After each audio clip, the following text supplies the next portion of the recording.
Neil, Yeah. how are you, sir? Great. Yeah. Me too. Listen, have a great weekend, Neil. That's it? Well, I don't know. What do you? It Oh, sounds that's right. like You got a heavy-duty schedule today. You got God. this afternoon. Yeah, I got a very busy day. I gotta meet with some clients. Let's just say. You got a big agenda. Yeah, big agenda. And you know me, always trying to make Beasley money. Yeah, sure. Yeah.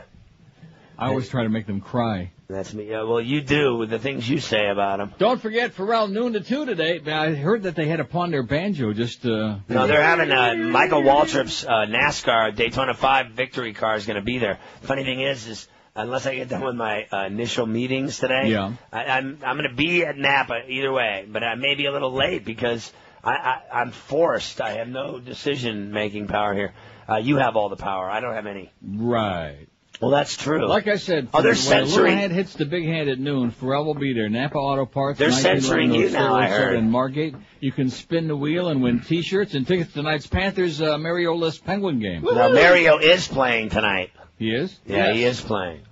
Really? He's gonna skate first, but he said he's 98% sure he's going to go. No, not 98%. He said 98. Man. It was not 30, it was 98. Like I said, tonight's Mario Lemieux-led Penguin game. Yeah, and I want to see the young kid, the Fleury, the Montreal native, the kid with all the talent in goal. Yeah, Marc Fleury-Aubin. How about Marc-Andre Fleury against Luongo?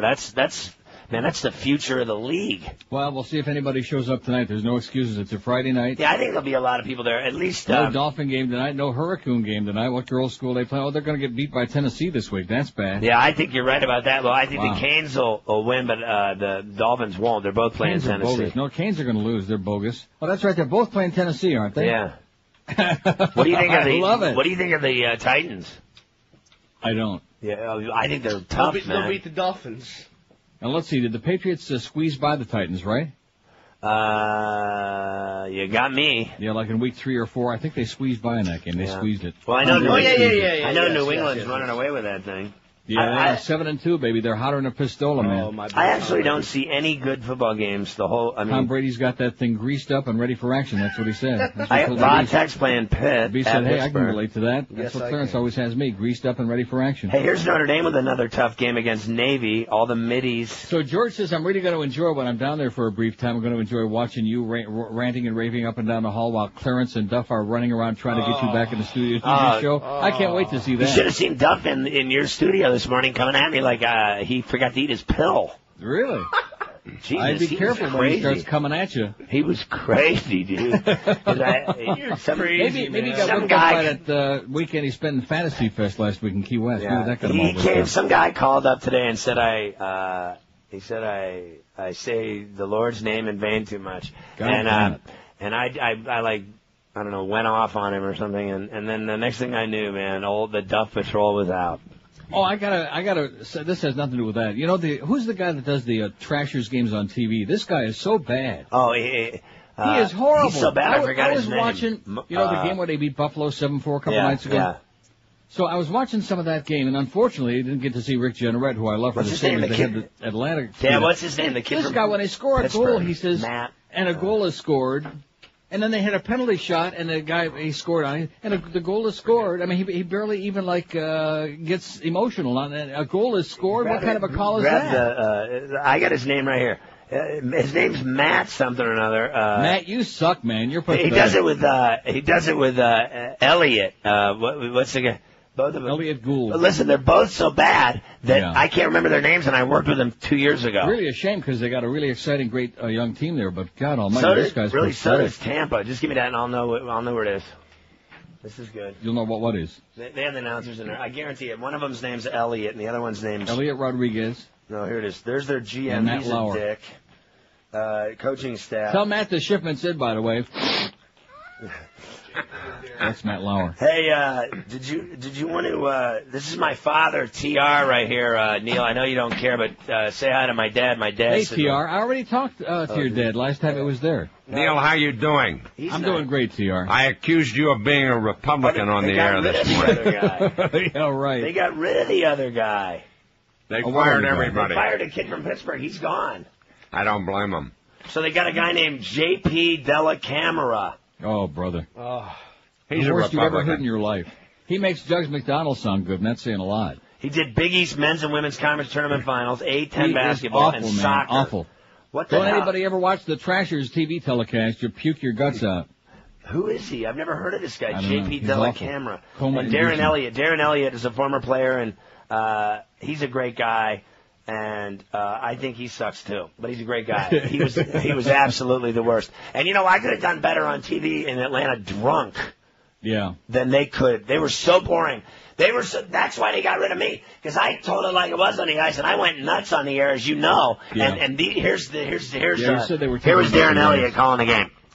You said they were taking it up the ass, and it's a good thing Cam Newton wasn't playing when you said that. They were losing 9-0 to the Devils one night, and I said we were taking it in the ass. And Darren Elliott said, "Was that the end when you said that?" No, it wasn't. That was one peg in the board. But here's what Darren Elliott said. Here's Darren Elliott on the same night. Here's what his analysis of the same game. He went, "The Thrashers are really forechecking good in this one, but we're down 9, but we're really hitting along the walls." You know, he was one of these guys like Howard David. Over until it's over. He's like one of these guys like Howard David that spends the entire day shoving D down his throat because he's working on the take for the team, and he would never want to say anything. Here's me. We haven't won in a month. Christ, bring me a martini. You know why he wasn't on Monday, Mo? Because they had to extricate. They had to bring in a forklift to extricate his tongue from Jay Fiedler's ass. Yeah, it's true. His whole head was jammed up in there. It was disgusting. Now, you listen to this. The old Browning Hey, sound. can you play the soundbite of me doing Jay Fiedler's nuts? Do that. Here we go. What? The balls. We were over to Zach. Play the Jay Fiedler. Some of my balls are slipping, and your buddy. I'm not allowed to say his name, but he sends every day of his life. He sends an email to Jay Fiedler's agent saying that Fiedler shouldn't ever do interviews on this station. You know something that would help the ratings. I'll tell you that. It really would, because Jay Fiedler is about as important as Dartmouth football. Here we go. See him and Ross Perot together, same guy. Here's actually Jay Fiedler talking about Ross Perot's nuts. My balls felt like they were flying on me a little bit. All my balls just kept sailing high. All my balls kept sailing. You got another one there? What do you got? I'm having a little problem gripping my balls. Made a conscious effort to make sure that all my balls, come down. Yeah, well, it's not easy when you got Mo's head in the way, you know. My grip felt a lot better, on the balls. Absolutely. I think that's beautiful. Listen, I gotta go. Well, listen, have a fun time today. Hey, I got a new pool table. And we'll be looking for it. Now, what happened with your mattress? Did the fat boy finally get off his fat, disgusting ass? Like on vacation. No, I'm sleeping on the floor in my mansion, and it's just embarrassing. Jeff High, he may have got me my car deal, but he's been, I don't know, letting me down ever pounds since. of crap. I need him to start getting some action. What do I got to do? Go over to Dial a Mattress and work an angle on some lady? Get the name from George. Call Jesus. yourself. George will tell you who I'll to call. do it. Make My call God. yourself. My I'll girlfriend's going to leave me over that bed. Don't wait for a fat boy to do it. If you wait for him, you wait till hell freezes over. Just do it yourself. They'll take care of you. What should I do with my girlfriend? She's mad at me because all the chicks want to do me. Dump her ass. Dump You'll have him lined up at Napa Auto Parts, man. I heard Janet Reno's going to stop by in a red pickup. Yeah, and Condoleezza Rice is making a guest appearance from 1 to 2, and she's going to actually drive Michael Waltrip. She's pumping Waltrip. Ethel at Chevron today. What's the problem? Delusional with his order from Napa. Well, listen, have a great time. Okay, listen, wait, Neil. Here's Delusional Scott's order for me at Napa. He wants Mobile 1 synthetic, 15 W50. He wants 6 to a case lemon and cherry air fresheners. And how about a Hummer too, Scott? Maybe I can get Michael Waltrip to blow you. Oh. Can I say that on the radio? Oh, I'm on Neil's show. I can say anything. Yeah, you can say whatever. Oh, thanks, Neil. Have a great weekend. Good luck to you. You'll need it. Friday, you bastard.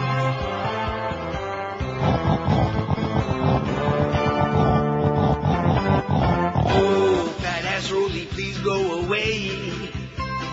Find a new way to attack the buffet. Go home and eat your ho-hos till you explode. Just like your fat shut-in ladies have to buy 2 seats on a plane. Spinning your fingers that have yellow stain from Cheetos. Can't see your toes. Past your piggy poo nose. Proud to be fat, disgusting, and pasty. Oi! Oi! You make the short-little women smile. They like a gal who's fat and sassy, big smelly fat, so repulsive and vile. Your body cheese smells like a crapper after it was occupied by an ass. You need a shoehorn to get into your car, 'cause you're too goddamn wide.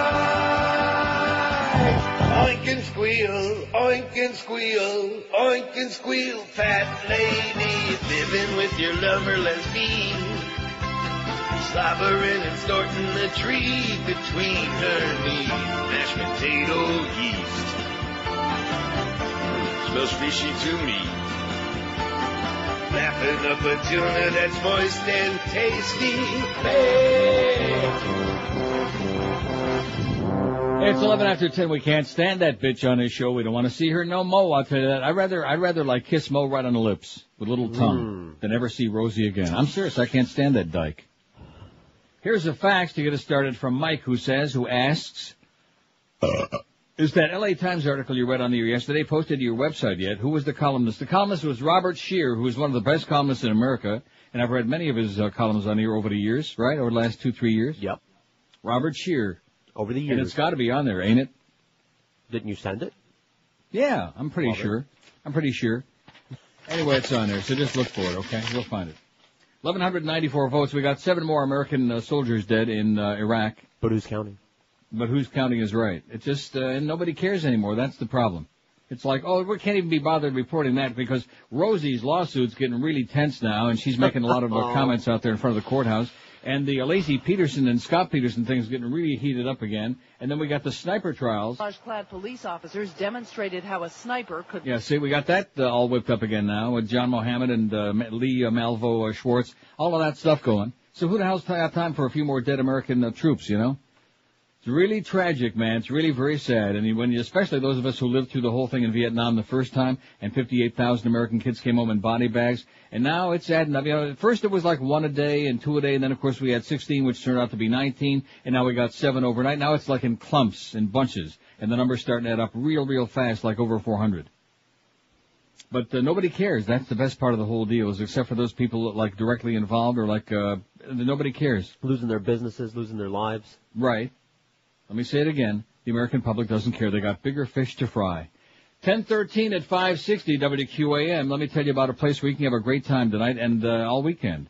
4 nights a week, live harness racing at Pompano Park. I bet you Fat Rich will be there tonight, plunging his guts out.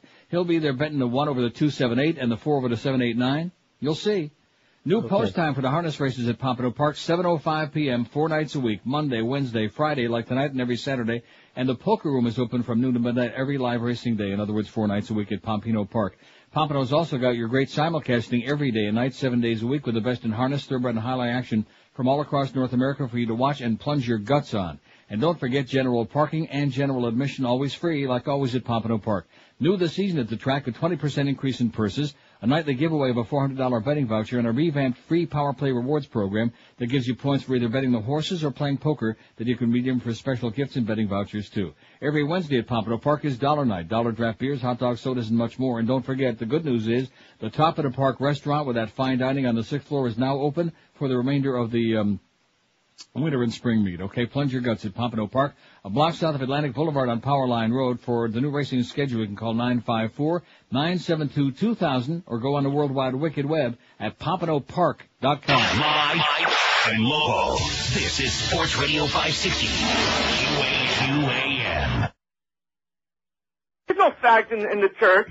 This whole thing is one big mess. Just go ahead and start from the beginning, Father. Well, the Monsignor here calls me and says that I should set aside an afternoon and molest the kids sometime. He said they needed to learn more about breeding. I see. Is that what happened? No way. I said he should set aside some time to invest in the kids' reading. Reading, not breeding. Sounds like another miscommunication because of cellular static. You should have been using Sprint. Sprint PCS is the all-digital, crystal-clear cellular network. Sprint could have avoided something like this. Well, I do like to look on the bright side. How's that? If I'd been on the Sprint network, I would have never discovered butt plugs. Good, because you'll need them where you're going.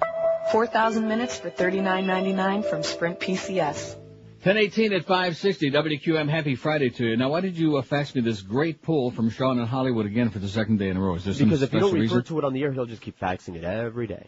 Well, I got it, and it's a great poll, and I'll get to it one of these days very soon. Not today. It's a wonderful poll. It's very long and complicated, and I like it a lot. And, Sean, I thank you for all your great faxes. You're one of our best faxers, but don't get pushy, Sean. You know what I'm saying? We don't like pushy on this show. I already got it in my pile of polls, in my poll pile. No, I do. I got a pile of polls here for future reference, and that's that's very what I've been high on the hearing. list.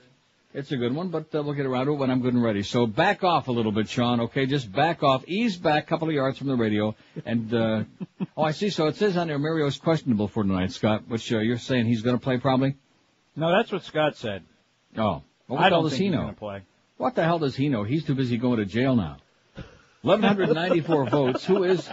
In fact, it'll be great. Maybe he'll have the striped suit on there when he shows up at Napa Auto Parts. That'd be a different spin on it. Don't forget, noon today, Scott Farrell is going to be at Napa Auto Parts. Farrell and Miguel, right? Right. And boy, do they smell. Napa Auto Parts, Well. 1911 North State Road 7 in Margate, where they're having a grand opening. Spin the wheel, the QM wheel, spin the wheel. And win T-shirts and tickets to tonight's Panthers game against the Penguins, which Mario looks like it's going to play. I forgot to tell Farrell to say hi to Mike Langdon at the Penguin-Panther game. Scott. I'm sure he will anyway. What? Oh, did you ever get the tickets to tonight's game or not? No, John didn't call me back. Oh, good. He follows instructions well. No, I didn't tell him that. It just, maybe he don't care. Maybe he figures you're getting a little bit too pushy. Scott's going to go camp out on the front step. What is it? He's going to go camp out on the front step there. Yeah, sure. House. He won't be there. Yeah, 1,194 votes on yesterday's poll. Who is or was the biggest drooling Yahoo of them all? And if you want to see him, now he's not actually drooling on there, but if anybody missed it yesterday on neilrogers.com, you absolutely must. It'll be probably the highlight of your weekend. Go to neilrogers.com and click on where it shows George W.'s push there and WMD Countdown, Weapons of Mass Destruction. That's one of the all-time best. In fact, that could be like a hobby. You could just sit there and watch that for hours. Want it on a plasma screen. Oh, I guarantee he's kin to Precious on Passions. He's part of the family. They're in the same family tree. And he's like moving his head side to side and pursing his lips and just doing a bunch of amazing things. And you can actually watch the seconds continue to count away on that Weapon of Mass Destruction search countdown. It's a beautiful thing. Anyway, that's a hint for the winner of our poll yesterday. Hands down, the biggest drooling Yahoo of them all, George W. Bush, 429 votes. A full 36% of this crowd say he's a drooling Yahoo. And that's one of the best things we can say about him. A dead-ass tie. Look at that. Well, it has changed since then, but who cares? Jesse Helms and Strom Thurmond, when I printed this out, had 135 apiece, and I think that's appropriate, don't you? Absolutely. Hard to separate them two. Dr. Phil, a very respectable fourth place, 88 votes. Terry Bowden, oh, I'm so proud of this audience. Terry Bowden, 42. Must have got some of the sports nerds casting their votes. Terry Bowden, who definitely was not born the conventional way. He crawled out from under a rock somewhere. Steve Spurrier, 39. Toby Keith, 34. James Carville's got about 30, man. Jimmy Swagger, 29. John Rocker, old John Rocker and Billy Carter tied 26 apiece. Both from Georgia, or at least they both diddled around in Georgia. Both used to pee all over the place in Georgia. Terry Bradshaw and Ross Perot, 22 apiece. Judge Roy Moore, 20. Don Imus, 18. Trent Locke, 15. Tammy Faye and Newt Gingrich, 11 apiece. George Wallace, 10. Lester Maddox, 8. Bum Phillips and LBJ, M, 8. Robert Byrd and Orville Faubus, 7 apiece. Ernest Ainsley, 5. Junior Samples, Willie Nelson, Jerry Jones had 3 apiece out of about 1,200 votes on yesterday's poll. Drooling Yahoos and El Presidente led the way by 1,000,000 miles, by not even a contest. Here's the bad news. U.S. military officials say a U.S. Army Black Hawk helicopter crashed today near Tikrit, the north-central Iraqi city, which is both the hometown of Saddam Hussein and the place where he's been suspected of hiding out. 6 soldiers killed in the helicopter. And now it says the accident, but there was no accident. It was It was an accident, but somebody got hurt. Oh, is that it? Yeah. Unlike The Godfather, where it was an accident and nobody got hurt? Which is the third for U.S. troops in less than 2 weeks. All of the dead from the 101st Airborne. It was an RPG, a rocket-propelled grenade. There's a little question about that. A helicopter went down about 9:40 a.m. Baghdad time on a riverbank along the Tigris River. And also there was another American soldier killed in an Iraq attack near the Mosul Hotel. 3 others injured. So the numbers just keep going up and up and up, and of course one has to wonder, what is it that we're doing there, and why are these people dying, and what is this all about, and when the hell does it ever end, and how much more money are we going to keep pumping in there, and what kind of bullcrap, and where the hell are the American people, and where's the Democratic Party, where's the real outrage, and where's the psychosis, and where's the, didn't they just rubber stamp the $87 billion gift? Yes, they Not did. loan, gift, didn't they just get through doing that? So maybe some of the candidates occasionally muster a little bit of a ball, maybe one like drops, there it is, that's the one, briefly, but that's about it. And former prisoner of war Jessica Lynch says there was no reason for her rescue from an Iraqi hospital last April to have been filmed. This is while she's peddling her book. In an interview for ABC's Prime Time, the 20-year-old former Army supply clerk says the U.S. military used her capture and rescue to boost public support for the war. They used me as a way to symbolize all this stuff, said Lynch, and it's wrong. She's doing a series of interviews to promote her book, I Am a Soldier Too. And an excerpt printed in the New York Daily News revealed that medical evidence suggests she was raped while held prisoner, which we told you yesterday. But she says it's all a bunch of crap. Why the hell a movie? They're using me to try to goose up. In other words, they're lying through their teeth. So there she is telling you that, and the apologists are going to go like that. Now, what is this thing that you just faxed me? Don't mention the dead. I don't know. A thing. An article, I guess. An article of what? Clothing. I don't have time to diddle with that. Anyway, here's the first poll we're taking today. And where was that fax I had yesterday? About can anybody... Here it is. Toward the end of the show, you sent me this. I can't believe, says some faxer, anonymous, I can't believe that anyone is seriously talking about Hillary Clinton running for president. And this is when I read that little blurb about how she's, if she throws her hat in the ring or her brassiere in the on the floor, that she beats the other Democratic contenders hands down. She got what was it, 43%? Some ridiculous total. Crazy. Anyway, the faxer says, does anybody with a brain think she's going to stand a chance against the Republican slime machine? They're the ones who wanted to run. She's too polarizing, like Madonna. People love her or hate her. Besides, I think Hillary is very happy with her position at present, prone, where she can discreetly wield her power and influence in the relative anonymity of the Senate. Who's this guy kidding, huh? All of this talk about Hillary running and her connection with Clark is from the GOP propaganda machine. They're peeing their pants over Clark because he exposes number 2 for what he is, a spoiled coward who likes to play dress-up. Whatever that means. Do you understand what that means? No, I don't. Oh.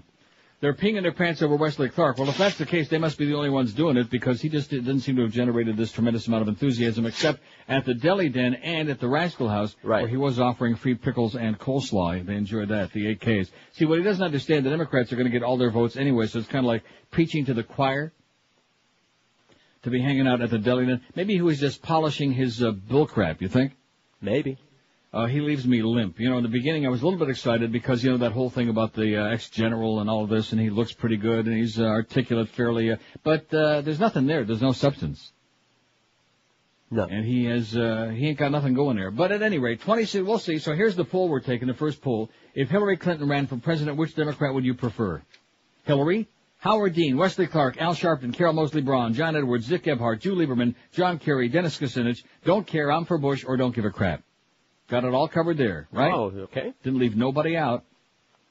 If Hillary ran for president, which Democrat would you prefer? Hillary, Howard Dean, Wesley Clark, Al Sharpton, Carol Moseley Braun, John Edwards, Dick Gebhardt, Drew Lieberman, John Kerry, Dennis Kucinich, don't care, I'm for Bush, or don't give a flying crap.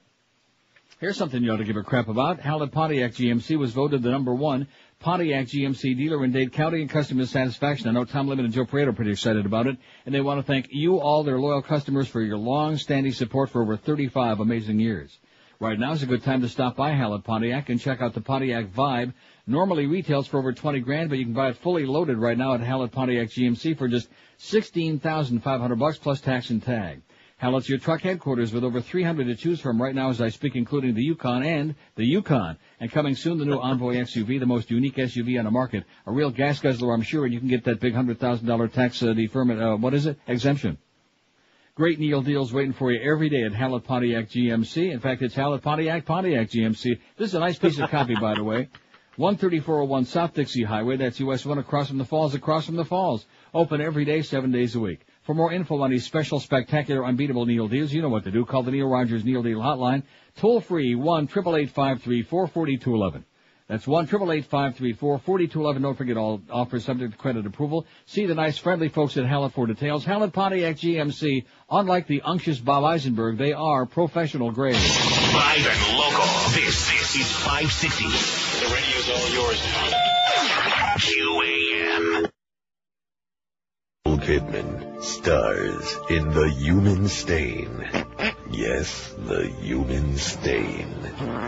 The spilling of sportage on the sheets. About a woman who even drives a sportage. She tried everything, from cheer to all, and she could not remove the human stain. Run to your theater soon to see a film called The Human Stain.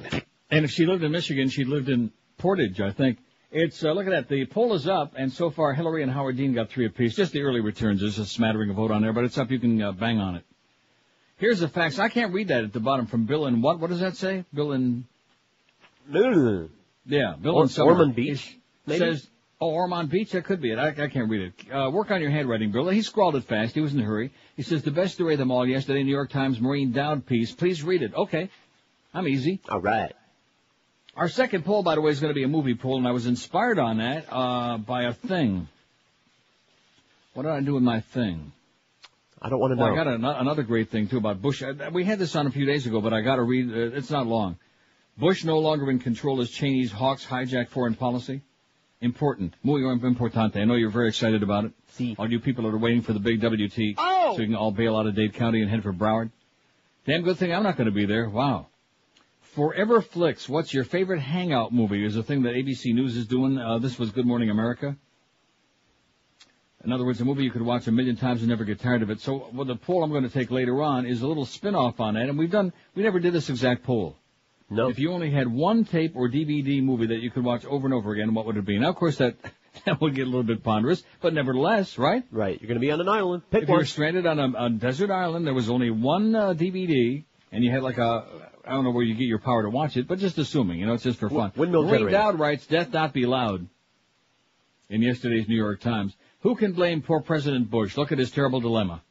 There are those who say the chief executive should have come out of his Texas ranch house and articulated and assuaged the sorrow and outrage and anxiety the nation was feeling on Sunday after the deadliest day in Iraq in 7 months.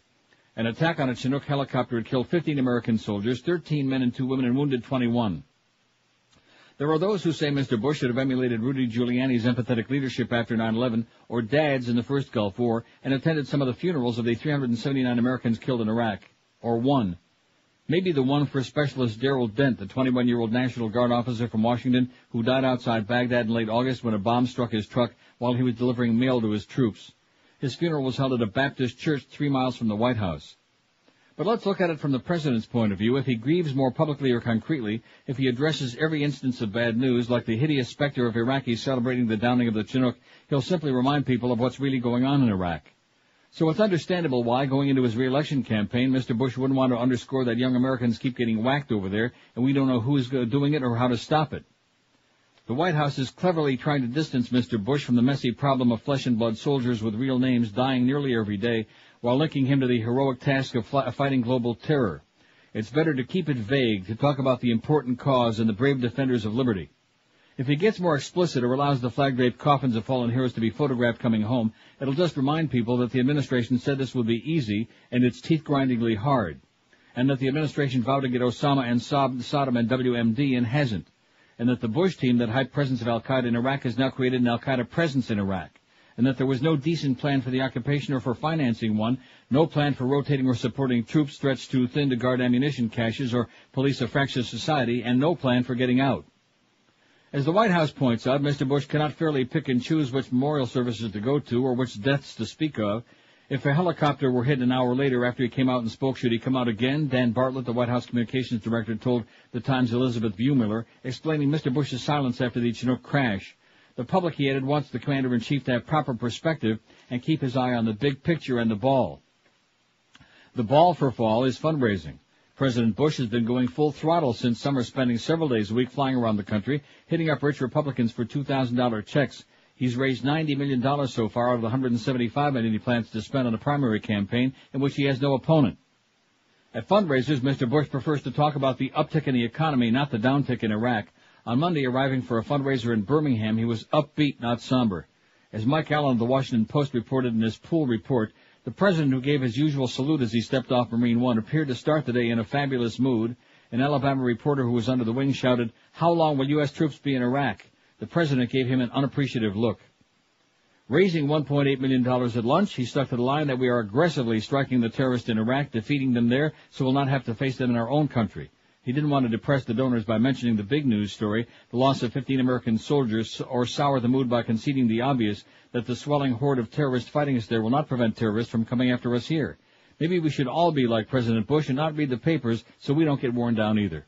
Perhaps the solution to Mr. Bush's quandary is to coordinate his schedule so he can go to cities where he can attend both fundraisers and funerals. The law of averages suggests it shouldn't be hard. That's Maureen Dowd. Death Not Be Loud in yesterday's New York Times. It's on our website. How's that poll coming? Howard Dean and Hillary. Look at that. Neck and neck, nose to nose. Wow, I told you. We'll get that fact, so I can't believe that anybody, seriously. Well, I didn't vote for her, but I'm just telling you, there she is. I don't care. Howard Dean 14, Hillary Clinton 13, old number 13, Danny Boy. Wesley Clark 6, I don't give a crap 5, I don't care, I'm for Bush 3. John Kerry 2, Jew Lieberman 1, Dennis Kucinich 1. None yet, 0 for Al Sharpton, Carol Mosley Braun, John Edwards, and Dick Hebhart of the first 45 vote on our survey. Here's a call from Miramar. Hello. Neil, hey, how you doing, man? Pretty good, sir. Hey, listen, I'd pick Elmer Fudd over that Bushmeister. I'll tell you what, I'd care less. I was going to ask you, the 101st Airborne, when they initially went into Iraq, were they the initial soldiers to get in there and fight? I think. Yeah. How many of those guys have died since the Bushmeister said a lot. It was the end of the road? A lot. Yeah, it's sad, man. Anyway, thanks, Neil. Okay, and we can sit here and talk about it, but there's no, and now what we're doing is sending 85,000 more troops, then 100,000 replacement troops with Marines next year, and all this other crap. When does it ever end? This is just like Vietnam. When people said in the beginning, I thought, that's a little over the top. Even I'm not going to go along with that. Right. But it's like the same crap all over again. Just slow. In fact, in Vietnam, first we sent advisors. Right. So-called advisors, you know. Right. And then all of a sudden advisors became a few troops, then became a lot of troops, then it became enormous numbers of troops. And it was so similar because a lot of us kept asking, what are we doing there? Why are we there? What are we fighting for? Who are we fighting? We can't tell who the enemy is, which I'm reading that every day now about Iraq. We can't really tell who the enemy is. And what is it all about? What's the end game? What's the plan? What's the point? Where's the beef, you know? And there are no answers to these questions, which is why he always keeps coming back to that bullcrap about this is what we have to do to fight terrorism. Iraq had nothing to do with terrorism. In fact, there's a hell of a lot more terrorism going on now there than there ever was before, ever. So all we did, and I remember those ads, which everybody conveniently forgets with their CA, their convenient Alzheimer's. Remember the ads like right after 9/11 that some people put in the New York Times and Washington Post? And there was a picture of Osama saying, come on now, Georgie, go into Iraq and whip up all the terrorists and all the lunatics. And now he's rubbing his hands together wherever he is on his dialysis machine. Whack the hornet's nest. That's right. They whacked the hornet's nest and they stirred up all the lunatics who are coming into Iraq from Syria and everywhere they can. Every direction. East, west, north, and south. And it's a nightmare. It's a quagmire. And there is no exit strategy. There's no concept. It's obvious, right? And when you get to that thing, which I am going to read it, about Bush no longer in control as Cheney's hawks hijack foreign policy, when you realize that it's a small handful of lunatics who are running the country now, Paul Wolfowitz and Richard Pearl and all these other grave robbers, and Cheney, and that Bush is just a face man, which is pretty scary to begin with that Alfred E. Newman look. And the public is sitting back and buying into this? Well, what are you thinking about? The media's what is the American public thinking about? It's one thing to die for your country, but to die for nothing? To be a human sacrifice? How can anybody support that? Howard Dean 25, Hillary 23. We got a battle, I told you. It's like Aladar and Affirmed. Wesley Clark 9. Don't care, I'm for Bush 7. Don't give a crap 7. Al Sharpton 4. John Kerry 2. Dennis Kucinich a pair. Dick Gebhardt's 1. Jew Lieberman's got 1. No votes yet for John Edwards or Carol Mosley Braun. How about if John Edwards promises to cross over with us and let us talk to some dead folks? Huh? Dead soldiers? Come on. 1041 at 560 WQM. If you're looking to replace that tired old carpeting in your home, let me tell you about Laminates R Us. They're the easy, low-maintenance alternative to natural wood flooring, which costs you an arm and 6 legs. Laminates R Us is the best place to find laminated wood flooring from Peridor, Pergo, Wilsonard, Unifloor, and Quickstep, and all of Laminates R Us flooring is installed by people who really know their crap, Pergo certified installers. Another real good reason you ought to be calling Laminates R Us is their prices are so low, you just absolutely won't believe it. Right now you can get their fall special for just $1,495. Let me say it again, just $1,495 gets you up to 295 square feet of beautiful laminate wood flooring, unmatchable. And Laminates R Us will match any legitimate written offer, so for a free and home estimate, no obligation, call Laminates R Us today toll-free and tell them that crusty old Neil told you to call. 1-877-777-3336. They make it so easy it's got to be an offer you shouldn't refuse. Free carpet disposal, free furniture moving, a 25-year warranty, and years of beautiful, easy care laminate wood flooring. Call them today, toll-free, Laminates R Us at 1-877-777-3336. We're Sports Radio 560 QAM. Did he chuck it or did he cock it? I just don't think we can afford to improve education and provide health care and protect the environment, all of the things that I campaigned on. I am intent upon being the best young man that I can be. It's a little confusing, isn't it? My husband will be going on, I know, to do other people, thousands and thousands of people across New York and lots of friends around the country. I certainly intend to overlook that. 10:45, and we should have too. He should still be in there. Let's put him back in and start all over again. What do you say? All right. Let's stick Bubba back in there. Let's do away. They're trying to do away with this thing about, American-born, native-born, being president so they can try to run Arnold in 88. I'm sure that. Or Right. whatever, 1988. In 2008. And wouldn't that be something? So we can put a son of a Nazi in there, son of a bitch. But I say, if we can repeal that, let's have a constitutional amendment to make the president allowed to have at least 3, 4, 5 terms. Sure. Imagine all the blue dresses, huh? Be good for the dry cleaning business. If Hillary Clinton ran for president, which Democrat would you prefer? Howard Dean, 32. Hillary Clinton's got... About 30, man. 30. She's right on Howard's ass. And, of course, at this point, the way things have been going for her the last few years, she's probably hop on anybody's ass. I hear she's got a... Look at that. Let's say it again. Howard Dean, 34. Hillary, 31. Just changed again. Wesley Clark, 14. Don't give a crap, 9. Don't care on for Bush, 8. Everybody else, small potatoes. 7 for Sharpton, 3 for Kerry, 3 for Kucinich, 1 for Gebhardt, 1 for Lieberman, and Carol Mosley Braun and John Edwards got none. Out of 111 votes, they got the big none. Zippity-doo-dah. Don't let me forget to read that thing. Okay. Here's Boca. Hello.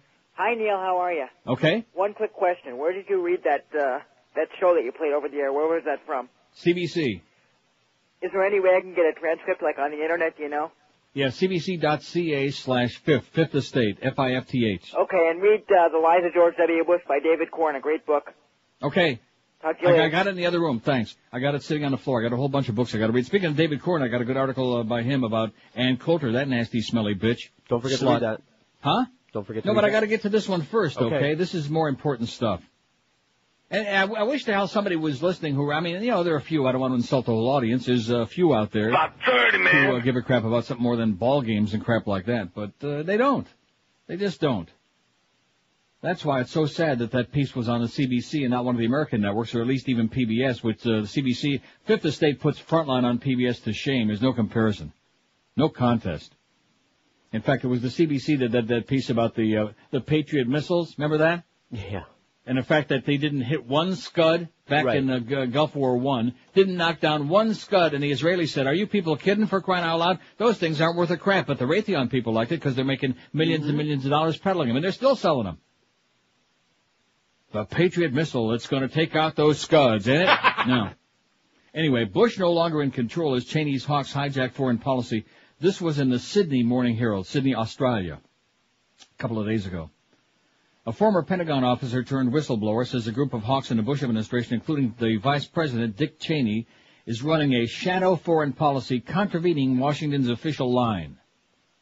What these people are doing now makes Iran-Contra look like amateur hour. It's worse than Iran-Contra, worse than what happened in Vietnam, said Karen Kwiatkowski, a former Air Force lieutenant colonel.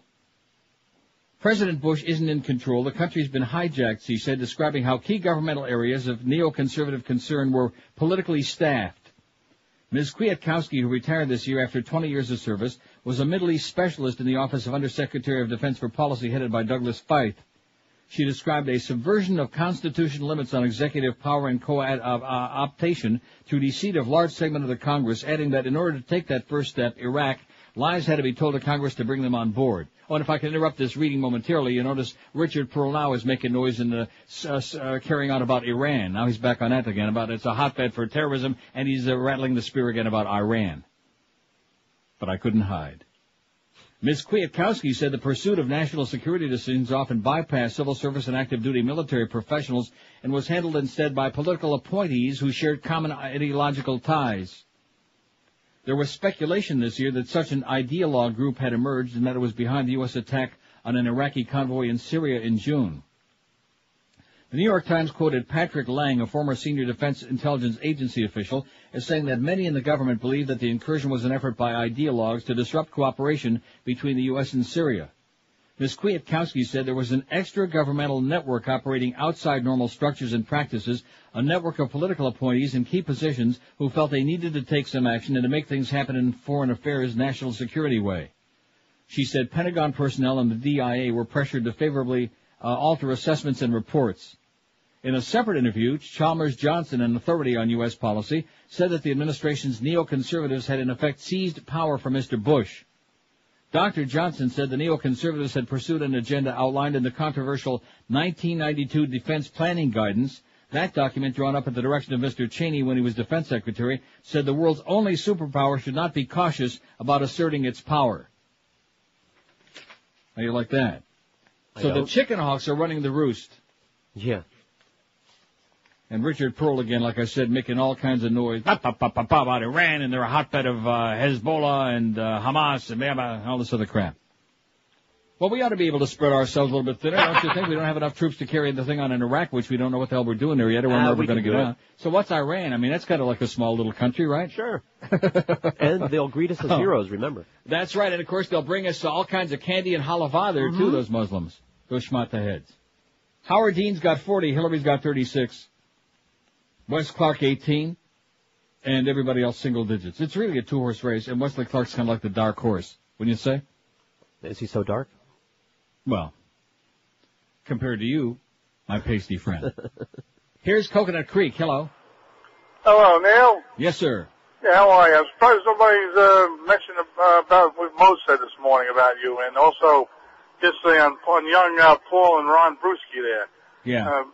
Paul said about rating your show. He said that Tony Bruno and what's his name? I don't really care what Paul had to say. We're not interested in that. Well, then Mo said that what do you call it? Amsterdam, Toronto, and Boy George all suck, and he says you've been wearing the same clothes for like over 30 years. Yeah, and And he's an idiot Yorker. And he's turning the radio up to hear the sound of his own voice. That's the old cocker again. That's Mo's audience, man. Absolutely. That's your crowd, Mo, over the age of death. You can relate to him. Guy's squeezing his bag right now. And Mo said this, and Ron. Thanks for listening, by the way, to the top-rated Neil Rogers show on QAM, sir. You old fart. You disgusting old bastard, you.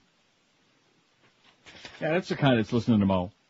You're like an overgrown child. We're sitting here, the goddamn world is going to hell in a handbasket, and of course this guy don't care about that. He's too busy being a yenta. He's like a light bulb kind of a person.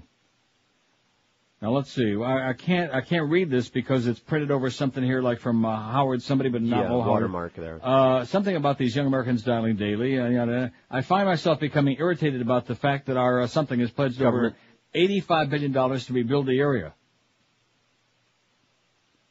Hold up the money until those Oh, yeah, right. Let's hold up the money until those responsible for the attacks on our troops are caught and punished, plus those attacks will stop. Right. Let's hold up the money. That'll do it. You don't get it, do you? You just haven't got a clue.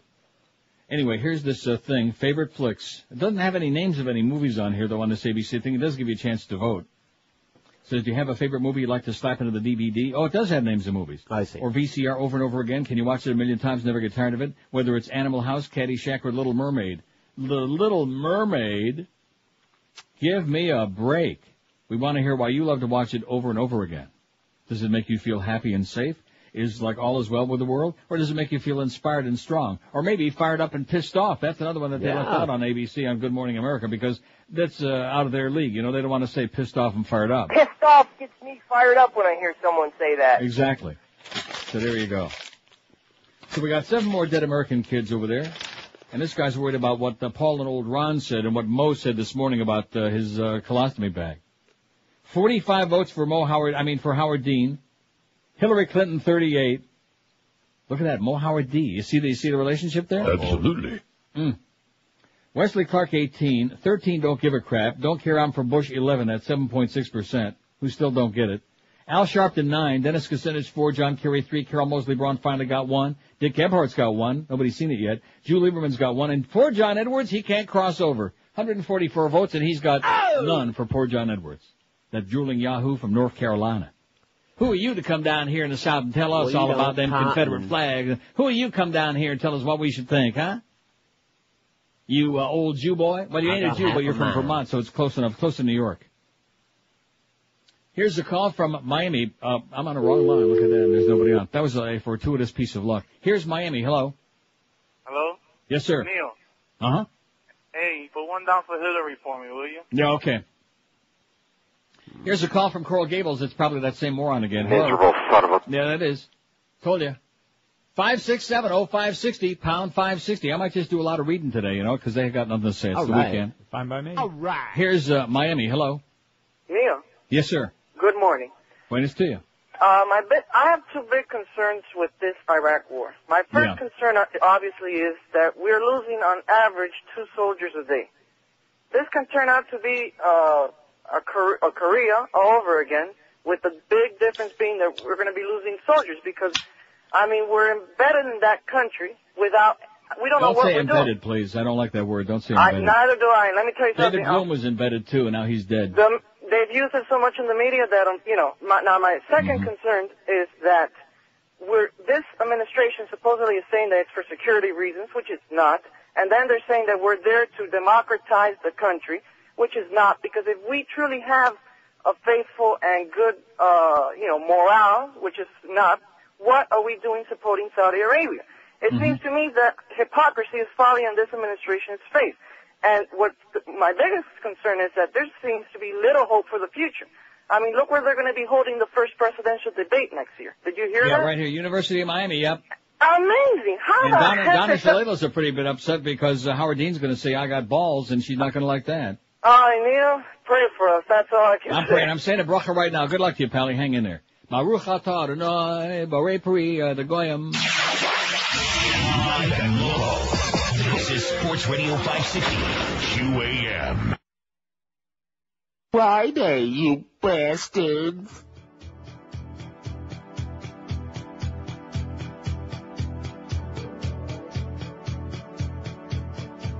Anthrax, don't get it, 'cause if you do, forget it. Anthrax, don't get it, when you do, you're done. Anthrax, don't get it, 'cause if you do, forget it. Anthrax, don't get it, when you do, you're done. If you see a spore, then run. Oh my God. Every letter needs an inspection, or we get the anthrax infection. Got no sores from those spores. I don't want to even go outdoors. 11:01 at 560 WQM. We got the Mad Dog coming up 2 this afternoon. What's that schedule look like? Let me peruse it. You got the Humper 4 to 7. 3 solid hours today, Hank. Extra vitamins. Oh, but I take that back because he's got the Dave Wannstedt show on tape between 5 and 6. So a tough 2-hour show for the Humper today. Panther preview at 7. 7:30. The Penguins at the Panthers. Mario may play tonight, depending on how he feels in the skate and whether things look, if there's more than 5 people in the house. Eddie K from Vegas, 10 o'clock after the hockey game and ESPN Radio overnight. That's our schedule. Don't forget Pharrell, noon to 2 today, weather permitting. At Napa Auto Parts, 1911 North State Road 7 in Margate, he'll have our Best of Neil merchandise, and you can spin the wheel to win T-shirts and tickets to tonight's Panther game. Maybe that old cocker that calls up every day that was listening to his own voice, you want to know why he does that? Why? Because when he turns up the radio and he hears the sound of his own voice, he knows he's still alive. 10 post offices close over anthrax scare. We did a really good job on that, too, you know what? Not just finding Osama and Mullah Omar and Saddam and all of those, but we did a hell of a job in finding, we don't have the anthrax perpetrator yet, but we do have a person of interest whose life we did a damn good job of destroying. Steven's got a hatful of anthrax, we think. Remember, Steve and I got a hatful? Sure. Postal officials announced last night that 10 neighborhood post offices in the Washington area will not be open today, calling the move a precautionary measure prompted by the possible detection of anthrax spores in a mail sorting facility at the Anacostia Naval Station. The decision by the U.S. Postal Service came hours after the Navy confirmed that a sensor in a mail sorting machine at the naval station detected the presence of anthrax spores Wednesday. A subsequent analyzation done at Fort Detrick also tested positive for anthrax, but definite finding will not be available for several days, Commander Conrad Chun, a Navy spokesman, said last night, no relation to Connie Chung. We don't know what we've got here, Chun said, emphasizing the preliminary nature of the information. We're not even sure that there's any anthrax. But as a precaution, the Federal Centers for Disease Control and Prevention recommended that the 5 workers who were in the facility when sensors went off start taking antibiotics, Chun said. Things must be bad at Baird. Aren't they the ones that make Cipro? Didn't we decide that they make it? Oh, I forgot. Well, that must be the deal. They make Alka-Seltzer. I know they don't make Levaquin, which is the only reason I'm taking it. In fact, I would have let my ear fester if I would have had to take something that Bayer made. I'd rather have my ear chopped off. Or I could have just gone to Chop Square in Saudi Arabia, in Riyadh. Aside from closing the neighborhood postal offices, the Postal Service last night also closed its facility on V Street Northeast, which processes government mail. Postal officials also stressed they were erring on the side of caution.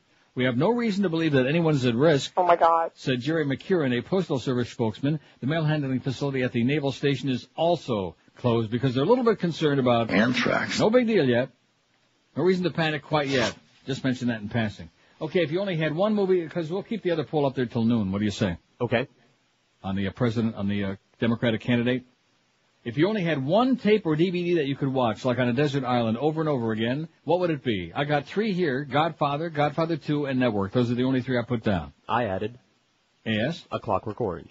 A Clockwork Orange is good. Okay. Of course, most of the people are a little bit too dim to put that down. If Hillary were running for president, which Democrat would you prefer? Hillary's got 53. Oh, my God. Hillary just moved into first place. She just took the lead there at the top of the stretch. She stuck a nose in front. Howard Dean, 50. Wesley Clark, 21. Don't care. I'm for Bush, 17, 9.2%. Bushies. Idiots. Don't give a crap, 17. Oh, there's somebody almost as dumb as El Presidente. There's Prince Charles. There's some rumor about how he's involved in some scandal, but... discussed nor disclosed because of a high court injunction blocking publication in the UK. Well, that Roth family, they sure got some problems, you know. God. Anyway, don't give a crap, which I think is appropriate for that, 17. In fact, Prince Charles, Ross Perot, all these people with the big ears, and Dumbo. Hey. El Presidente. Same person. Now that you mention it. Al Sharpton, 9. John Kerry, 6. Dennis Kucinich, 5. Speaking of gigantic ears and a bad, everything he says is great. I wish he had some kind of a chance, which he doesn't. But his hairpiece makes Mo look like Brad Pitt. I mean, come on. Have you seen that thing? No. It's like a bunch of black patches, like from an old pair of Mo's pants, just like glued together and stuck on his head. I mean, I never saw anything like that in my life. I'm sure you've seen black patches. Joe Lieberman, 2. I'm sure you have. Dick Gebhardt, a pair. Carol Mosley Braun, 1. And John Edwards, out of 183 votes, he's kicking ass. His own. He still don't have one. He still hasn't got a vote. I don't want to. Oh, come on, somebody please vote for poor John Edwards. He'll start drooling again if you don't cast him at least one vote. Oh, boy. This, I'll get to that thing again about the Texas textbooks. I'll get to that. Right. But first, here's some good news. Well, it's a Friday. We want to go into the weekend on a little positive note. Not easy these days. Although Ron and Paul said, a 3rd federal judge issued a temporary restraining order yesterday. All right. Halting enforcement of that new law prohibiting certain late-term abortions. The ruling in San Francisco, of course, home of the Antichrist, blocks enforcement of the new abortion law at 900 Planned Parenthood clinic nationwide.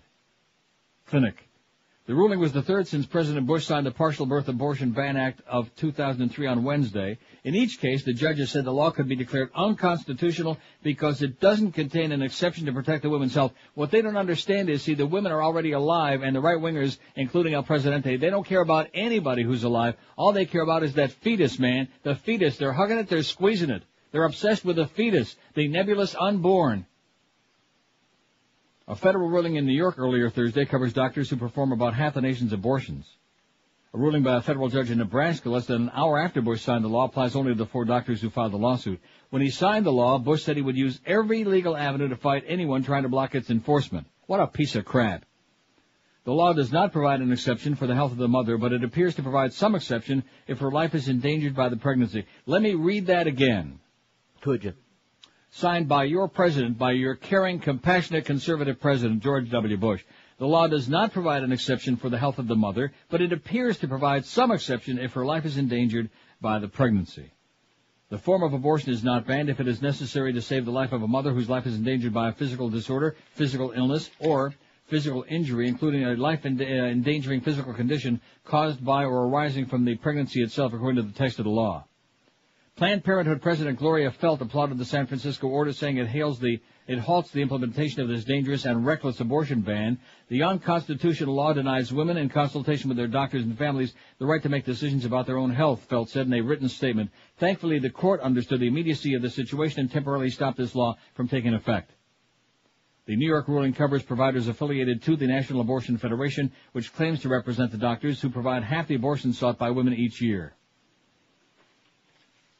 The battle to keep us from going back totally into the Stone Age continues, but good luck to us all. That's all I can tell you. See, he's busy with things like that, while Dick Cheney and his chicken hawks, they're whipping up all kinds of crap, all kinds of plans, you know? Devious plans. Forget about that pipeline, that oil pipeline through Afghanistan. That was small potatoes, you know? We can just have one big hose. We can do a hose job on the whole world. Sounds good. All right. That's what we're doing. The State Board of Education in Austin, Texas voted yesterday to approve biology textbooks despite criticism from some scientists and religious activists who say the books fail to present criticisms of evolution. Thank God. Oh, God. The 11-4 vote was preliminary, and the board is expected to give final approval today, if they don't burn the building down first. Some religious and alternative science groups had argued that weaknesses in the theory of evolution weren't adequately presented in the books, but scientists and educators argue that the theory of evolution is widely believed and it's a cornerstone of modern scientific research. See, that's bad. Modern scientific research. Those are two things that the Farbissina Goyim, they're not into that. They don't like that. It's all part of that commie pinko heathen plot. Texas is the nation's second largest buyer of textbooks, and textbooks sold in the state are often marketed by publishers elsewhere. Texas, California, and Florida account for more than 30%. About 30, man. Of the nation's $4 billion public school book market. 36 publishers invest millions of dollars in Texas. Some board members had asked to vote on the books one by one, but the motion was overturned and all were approved with one vote. I wish we had the opportunity to vote on each book because they're not the same, said board member Dan McElroy, one of the 4 board members who voted against adopting the books. He called the presentation of evolution in most of the books dogmatic. People don't realize the threat of scientific dogmatism, he said. They're not looking for truth. They're not looking for the truth like the Lord our God, the great, the Creator. Did you notice how every time Bush went, like to Mississippi and Kentucky, and made these speeches, he talked about how these Republican candidates were good family men who had a great relationship with the Almighty, with the Creator? Of course. I'm telling you, man, you people out there that are sitting back like, with your finger up each other's ass, you don't get it. You just don't understand. They couldn't do it at the ballot box, and of course they had an 8-year interruption there, which they couldn't blow him out of there with all that Penisgate stuff, so they had to steal their way back in, so they could put over this religious fundamentalist lunatic agenda with this Armageddon on the way, by the way, not too distant future, on the rest of us who aren't too crazy about the ride, you know? We're not too crazy. We'll walk. We're not too crazy about this ride. Oh, you will. No. Not me. Anyway. Oh, there's that fat bitch again. Suing each other for breach of contract. Jesus. Get her off of my screen. Case. I was hoping for summary judgment. I will now wait till the end of the case, and then I feel fairly certain that the judge will decide in our favor, as the facts are very, very clear. I'll tell you one thing. If she just paid them by the pound, I think she can handle it no problem. If Hillary ran for president, which Democrat would you prefer? Hillary, Howard Dean's hop back in the lead. Thank goodness. There is a God. I told you. 65. Hillary 62, Wesley Clark 25. See what I told you about Wes Clark? Small potatoes. There's no substance there. You know, I mean, he looks good. He's a general. He was on TV a lot. He's got something to say, but he doesn't, there's nothing there. Do you know what I mean? Oh, I know. Flat. 25 for Wes Clark. Don't care on for Bush 22, 10.1%. Embarrassing. Don't give a crap 18. Al Sharpton 9, John Kerry 6, Dennis Kucinich 5, Drew Lieberman 2, Dick Gebhardt 2, Carol Mosley Braun 1, and in spite of my pleas, I can't help you out, John Edwards, they will not give it to you. Live and local. We're Sports Radio 560 QAM. Women. All right.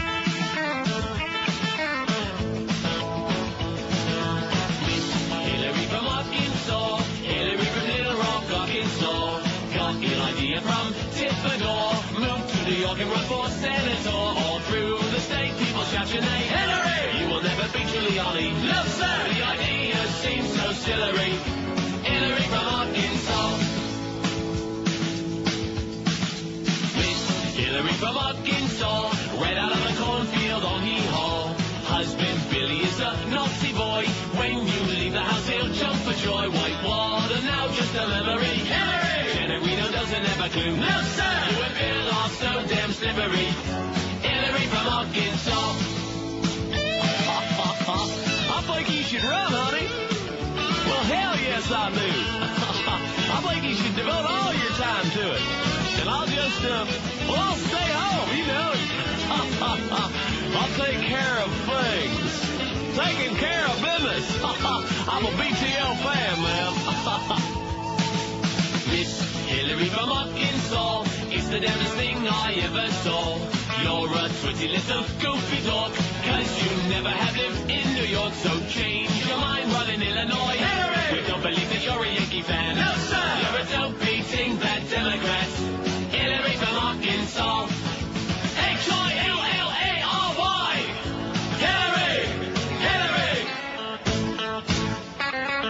11:18 at 560. Hillary's doing damn good. Now, why do you think that is? I never thought she would do this good. No, it's unusual. Howard Dean 73, Hillary 64, and Wesley Clark 26. Nobody else even in the contest. What could be the possible reason? Maybe it's because they think that if she wins, well, maybe number one, they think she could win the election against Bush, and number two, if she wins, that Bubba will be the first husband. He'll be the puppet master? Right, he'll be pulling the strings behind the scenes, and that's the way of getting Bubba back in there again. Oh! Right? The sock puppet master. Exactly. Well, what else could it possibly be? Is she like... I don't know. Well, I think the fact that her name is Clinton, I think we're like mesmerized by that. I'm not saying that I'm knocking that. I'd vote for her 50 times against the Bushmeister. If she's the one to emancipate us from this fascism, more power to that to a Hillary. Zoli in North Miami, why do you send me his faxes? Yeah, why not? Isn't he like a chronic fetch? Whatever. Oh, about the thing the other day about playing a CBC thing and about reading the Michael Moore book, and he's like, George doesn't want to read, so how about I do a public service? No, I'm not going to read the book on the air, okay? Go out and buy the book. Have your boyfriend read it to you, Zoli, okay? You silly person, you.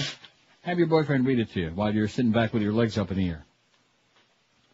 Oh, speaking of your legs up in the air, we got that WTO thing coming, but we better start building this other pool, you know, because I don't think we got the four names on there that you and I did. Mm-hmm.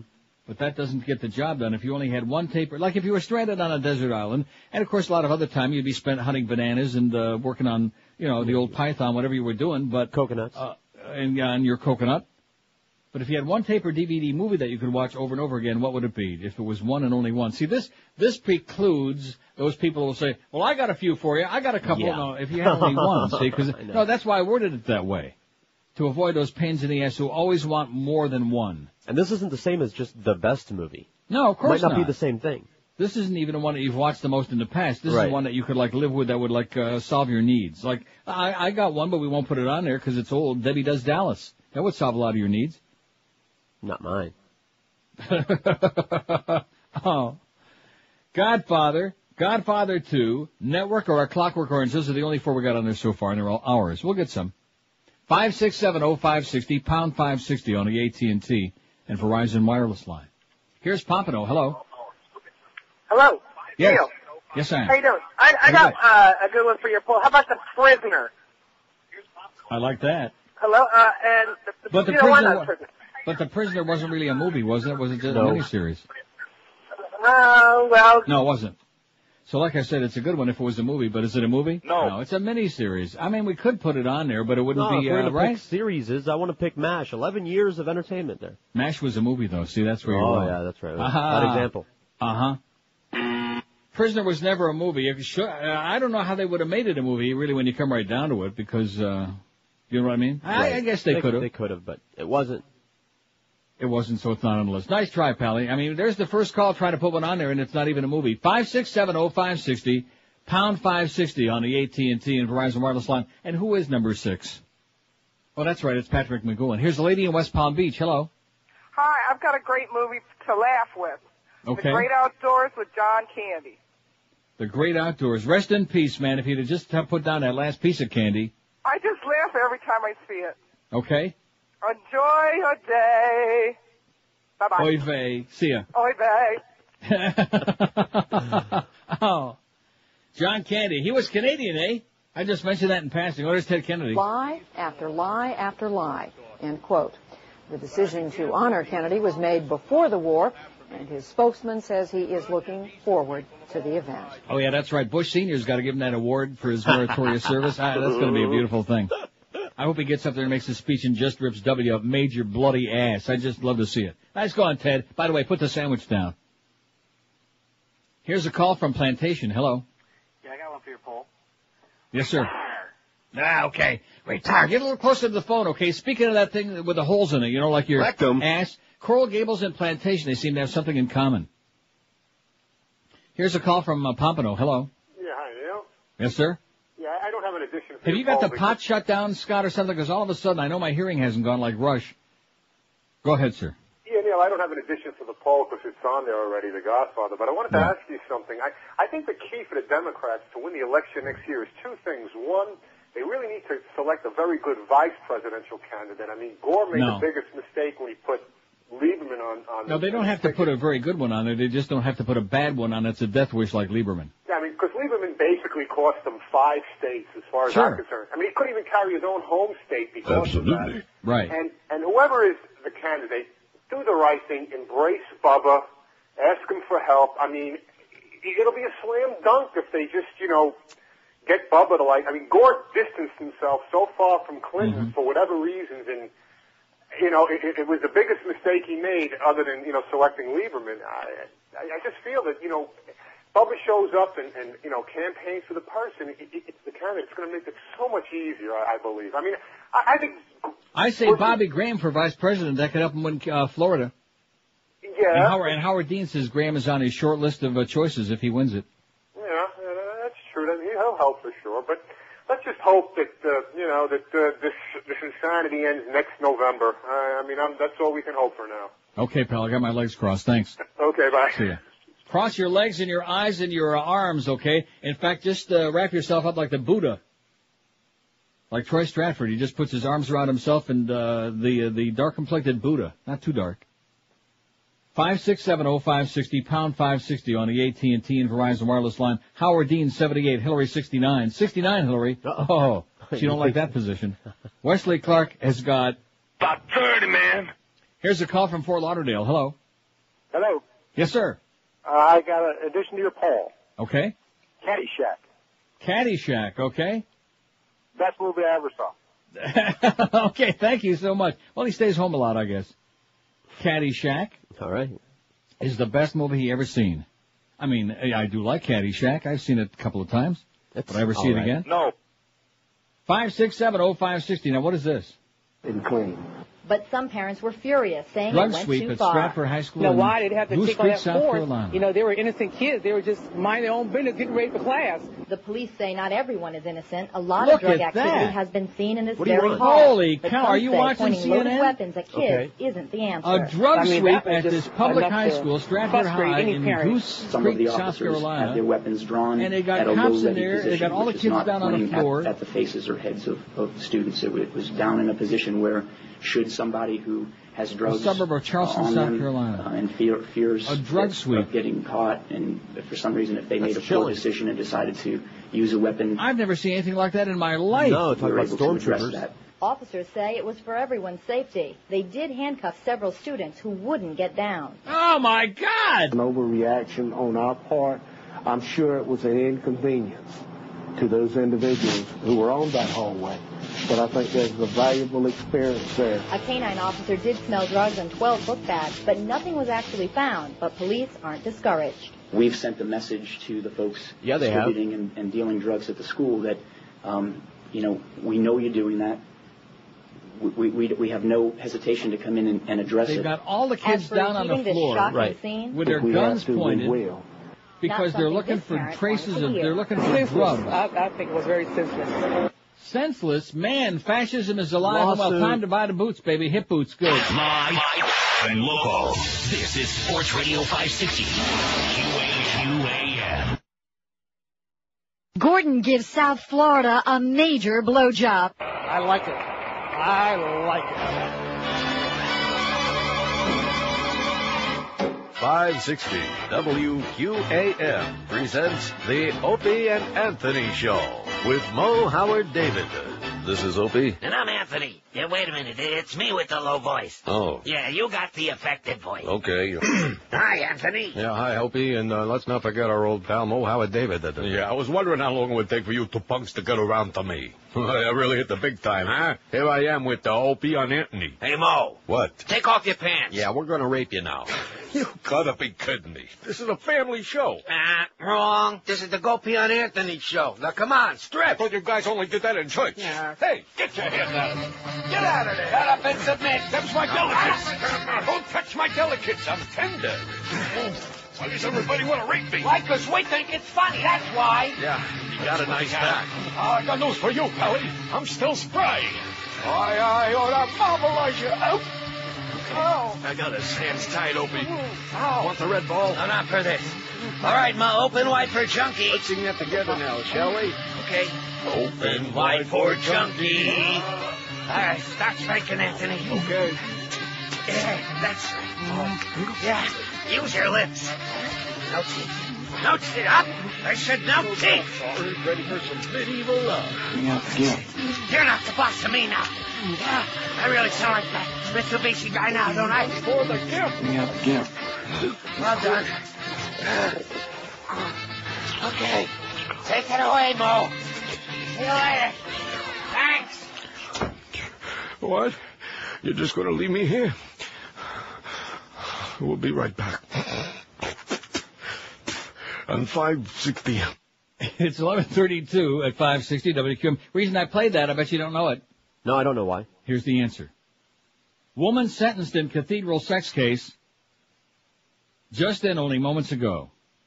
A woman accused of having sex with her boyfriend inside St. Patrick's Cathedral as part of a radio show stunt was sentenced to 5 days of community service. No, that ain't so bad. That's it. No. Loretta Lynn Harper, 36, pleaded guilty to disorderly conduct yesterday.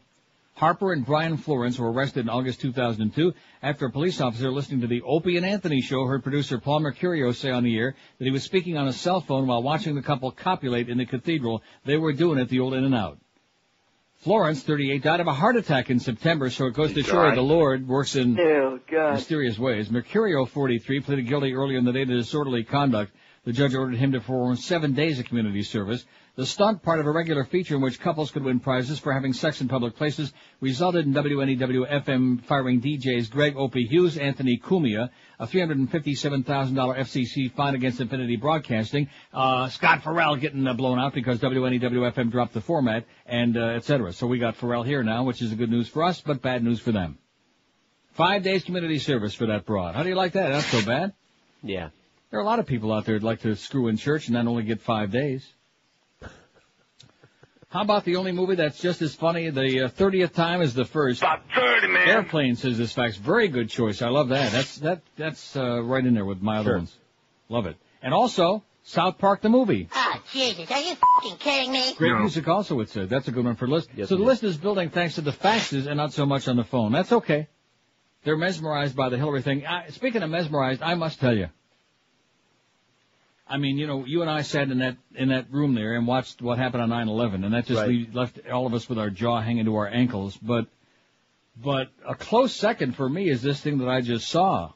Yeah, that was pretty chilling. How can they take that so lightly? How can it just be like, oh well, you know, this is just the effing way things are? As the father of a high school student, if that had happened to my child, there would be lawsuits at least. Right, lawsuits galore. At least. Can you imagine you're back in high school, all you people out there, you're going from class to class, and all of a sudden, everybody on the floor, okay? And if you don't hop to it and get right in the position they want, they handcuff you. Right. And here come in a whole slew of uniformed cops with their guns drawn, and their their drug sniffing dogs, and they're making a massive search. They didn't actually find any. They found some traces, like maybe a pin joint. I mean, seriously, I'm telling you, I said it before, maybe it was my psychic powers again, but the public doesn't understand that their freedom in some kind of a goddamn drug search based on what? Based on the fact that their kids in high school doing drugs? Oh, No. my God, what a concept. I can't believe that. Good thing they're not having sex, we got to put an end to that though. right away. Next thing you know, we'll be finding out the kids in school are having sex. Yeah. God knows what they'll be looking at then. Be just like the abuelas. They have a different kind of sniffing dog for that. No, I'll bet they do. I'm saving here that says, I want to read it verbatim again from James V. Oh, I love it. That's my favorite facts. I love lamentation about the boy, and that was before they had this police raid in the school in the suburb of Charleston, South Carolina. Boy, I tell you, I know a lot of you people don't like CNN, and I keep it on here only in case there's something dramatic going to happen in the world in the middle of the show that we need to talk about. But you got to watch it during the day because I know they run this stuff over and over again. I can't believe what I just saw. I cannot believe it. I mean, what are we talking about here? Are we Insanity. talking about a bunch of people that 9%? Oh, I'd like to round them up on Election Day. Keep them busy. Don't give a crap, 27. Al Sharpton, 12. John Kerry, 10. He's scary, John Kerry. 560 on the AT&T line. Here's Miami. Hello. Hello. Yes, sir. Yes, I'd like to recommend the movie, the director's cut of Until the End of the World. It's only been shown by the director, I think, 6 times. It's actually about 8.5, 9 hours long. It's the 91 release with William Hurt and a bunch of other people in it. And it makes it much more coherent. The debate is long, but if you're on a desert island. Yeah, you got a lot of time on your hands. And my vote, I'm going to vote for Tim Fortune posthumously because I love the way he ran the Netherlands. Yeah. So the way he ran the Netherlands? He never did run the Netherlands. They shot him before he They had shot the him chance. and killed him. Yeah, he was Yeah. assassinated. That was one of the true political tragedies of the last 5 years. So I'm quickly headed back to Europe. So I don't blame you. Cool. I'll see you on the plane. Ciao. Totsines. 5670560. I'm telling you, get out while the getting's good. That's my suggestion to you. I'm feeling nice and comfortable. Maybe not so warm. It's not too warm here today, but I'm feeling kind of cozy. In fact, that trip I got coming up real soon? Yeah. It's 41 degrees. The sun is shining. There's just a couple of puffy little white clouds in the sky. That's for Paul and Ron who like hearing that Toronto weather. And then the high tomorrow is going to be like 34 or 35. So I'm getting out just at the right time, right? Briefly. I guess so. Briefly. Just before that WTO thing starts. Oh, boy. The Herald says, should we stay or should we go? Right now, the scorecard is divided among downtown Miami businesses and civic offices trying to anticipate the workplace problems caused by this month's Free Trade Summit. I think we should take that week off, don't you? Okay. Scared off by warnings of violent protests, street closures, and traffic tie-ups, dozens of business institutions have decided to make alternate arrangements for the week of November 17, which is the week after next, when the Free Trade Area of the Americas Conference convenes in Miami. Sandy Hecken is terrified about the potential havoc when tens of thousands of protesters march by the glass windows of her store. She decided to let her 14 employees stay home after seeing pictures this week of what happened in 99 at the WTO meeting in Seattle. We cater to the elite capitalists they hate so much, she said. She's owned the store at 50 Northeast 2nd Avenue for almost 60 years. Life isn't worth taking a chance. It's only money. Good going, Sandy. Good point. And that also points out that dozens of law and accounting firms are temporarily relocating employees to Broward County offices or allowing people to work from home that week. The Miami federal courthouses will be closed for the entire week while the Dade Circuit Court has canceled all criminal and civil jury trials. Nervous? Who the hell's nervous? Live and local. This is Sports Radio 560. QAM. You know, when I call my friends all over the country and brag about how great my life is, I use 1010 Shut Up. Yeah, it's easy. Just dial 1010, then shut up, then the number. Hello? Hi, Bob. Bob Saget. It's me, John Stamos. Oh, Hi, John. Hey, you know how we get those checks every week? What check? You know, the ones from that sappy sitcom we were on where, you know, the Olsen twins did all the work and I just sat around doing my hair and strumming my guitar? Full House? Right. Well, I get to rake in those royalty checks and I get to sleep with my incredibly hot supermodel wife, too. And you know the best part about 1010 Shut Up? Just hit redial when somebody hangs up on you and you're instantly reconnected. Hello? Bob, John again. Hey, did you know I don't even have to work anymore? Yeah, my wife makes so much money. I just do these commercials so people will remember that I'm still alive. 1010 Shut Up. For when you just can't shut up. What? Yeah, me again. Hey, did I mention how hot my wife is? Oh, she's amazing. Hey, she's outfit. 11:45. Who's he married to, John Stamos? Rebecca Romaine Stamos. Oh, excuse me. I love Sean from Hollywood who just won't give up. And I can't read it. Get a new fax machine. He's got the black mark on it. Yeah, he's always got like big black ones on the side, like a truck tire ran over the fax paper. But anyway, Straw Dogs. We'll put that on the poll. And he says, I do like the line, the last part. He says, I love Sam Peckinpah. He's killed more people than cancer. Not bad, Sean. And we'll get to your poll when we're good and ready. It's a good movie choice, Sean. Right. Oh, Sean's good. He's just a little carried away, a little Susan pushy. George. Nice and plus moves. he can't get that truck off his Bad fax team. machine. Oh, this is amazing. University of Miami, as we said before, to host first presidential debate of 2004. That great bastion of learning and yearning. That great bastion of intellectualism. U of M, where Donna Shalala says we don't have any balls. The first debate of the 2004 presidential elections will be held at the University of Miami. The Commission on Presidential Debates announced yesterday. This is fantastic news for our community, for our university, for all of Florida, UM President Donna Shalala said in her statement.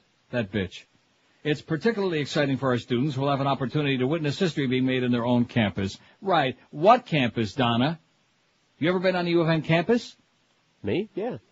Sort of. You have not. I drove through Coral Gables. That counts, doesn't it? There is no UM campus. I've been at Marklight Stadium broadcasting ball games. Yeah. Well, what campus? I drove up Granada Avenue. Did you see any classrooms? I saw some buildings. Any textbooks? Nah. There aren't any. There is a pizza, not Pizza Hut. What's the other one? Pizza, Sir Peter, Mr. I don't know what it is. I saw a textbook Little Caesars. store. There's that Little Caesars. Is that still there? That's the one the bird kept insisting was so great. It was so salty, man. It just about killed me. Look what it did to the bird.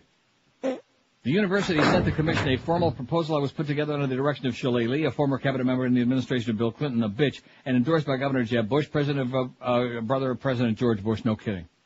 The debate, September 30th. September what? About 30, man. 2004 will be the first presidential debate to be held in Florida in modern times. Holy Schmidt, huh? Well, it's very appropriate in the same state where these people, the Bushes, stole the first election. 3 other debates, all in October, will be held at Case Western Reserve University in Cleveland, Washington University in St. Louis, and Arizona State University in Tempe. They said, that'd be a good idea because the Dolphins played the Padres there, the Chargers, whatever their name is, in Tempe. So let's hold one there. Why not? If it was good enough for them. Speaking of polls, here's one that should make you feel a little bit better, all the Howard Dean supporters. Howard Dean holds a 14-point lead over John Kerry in a poll of likely voters in New Hampshire's Democratic presidential primary, amid signs that the contest is evolving into a two-man race. Dean, the former Vermont governor, had the support of 38%, while Kerry, the scary-looking Massachusetts senator, was backed by 24%. 38-24, a poll released yesterday. Dean led Kerry by 10 points in a similar survey by the Manchester, New Hampshire-based organization in October. Then he had 24%. Now he's all the way up to 38. Others in the field, single digits, Wesley Clark, John Edwards, and Connecticut Jew Lieberman, 4 points each. Missouri Representative Dick Gebhardt, 3%. Dennis Kucinich with that awful hairpiece. Carol Mosley Braun, Al Sharpton, 1% or less. Dean and Kerry were viewed favorably by 2/3 of the voters. Gebhardt viewed favorably by just over half, 52%. He's got a Chinaman's chance in hell, Dick Gebhardt, okay? Not everybody's into Dick. 92 votes for Howard Dean.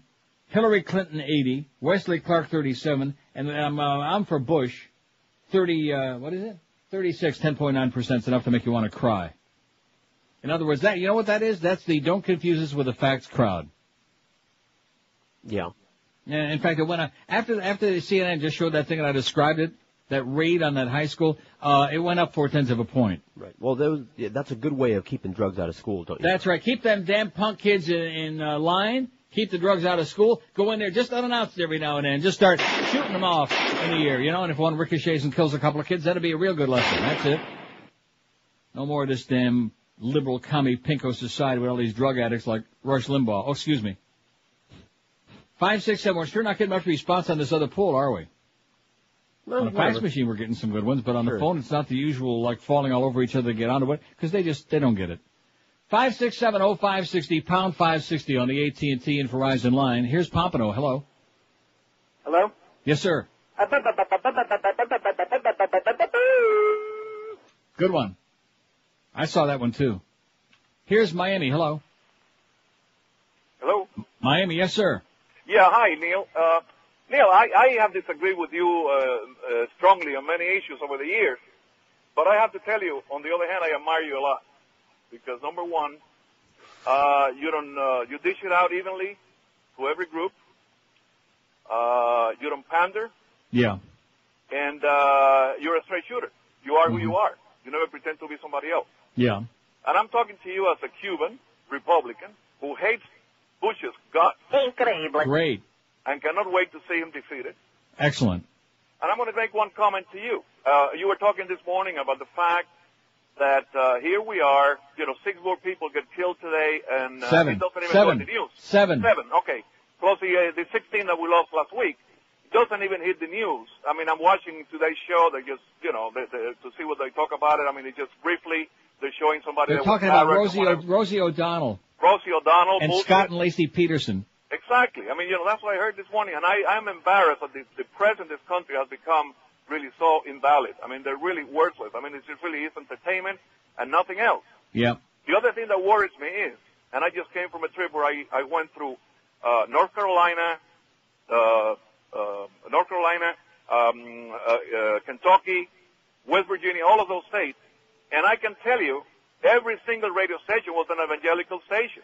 I was going through the dial, and I couldn't get anything but evangelical stations. Oh, my God. All preaching about how good Bush is. Yeah. And how, everything. It's just really incredible. I mean, I don't know what's happened to us, but with Rush and all these other people, I mean, we really don't have anybody who can talk for us.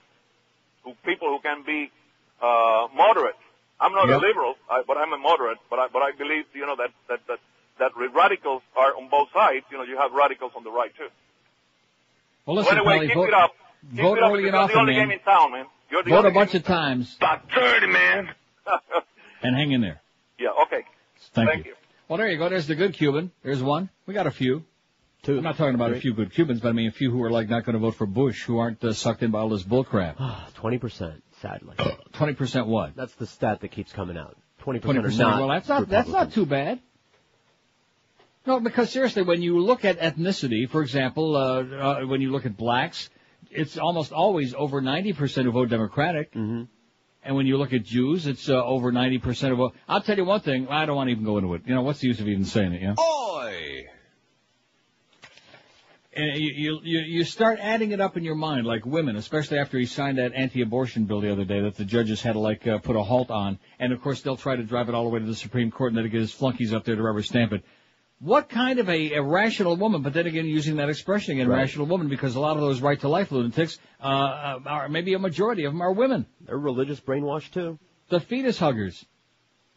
Here's one from Jim in the Redlands who says the movie that always is in my player anticipating bad broadcast is Endless Summer.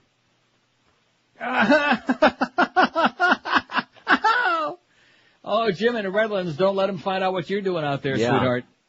It's a 60, I've seen it, 60 surfing film made by Bruce Brown. I recommend it. I've seen it. Yeah. Yeah, I've seen it. Once.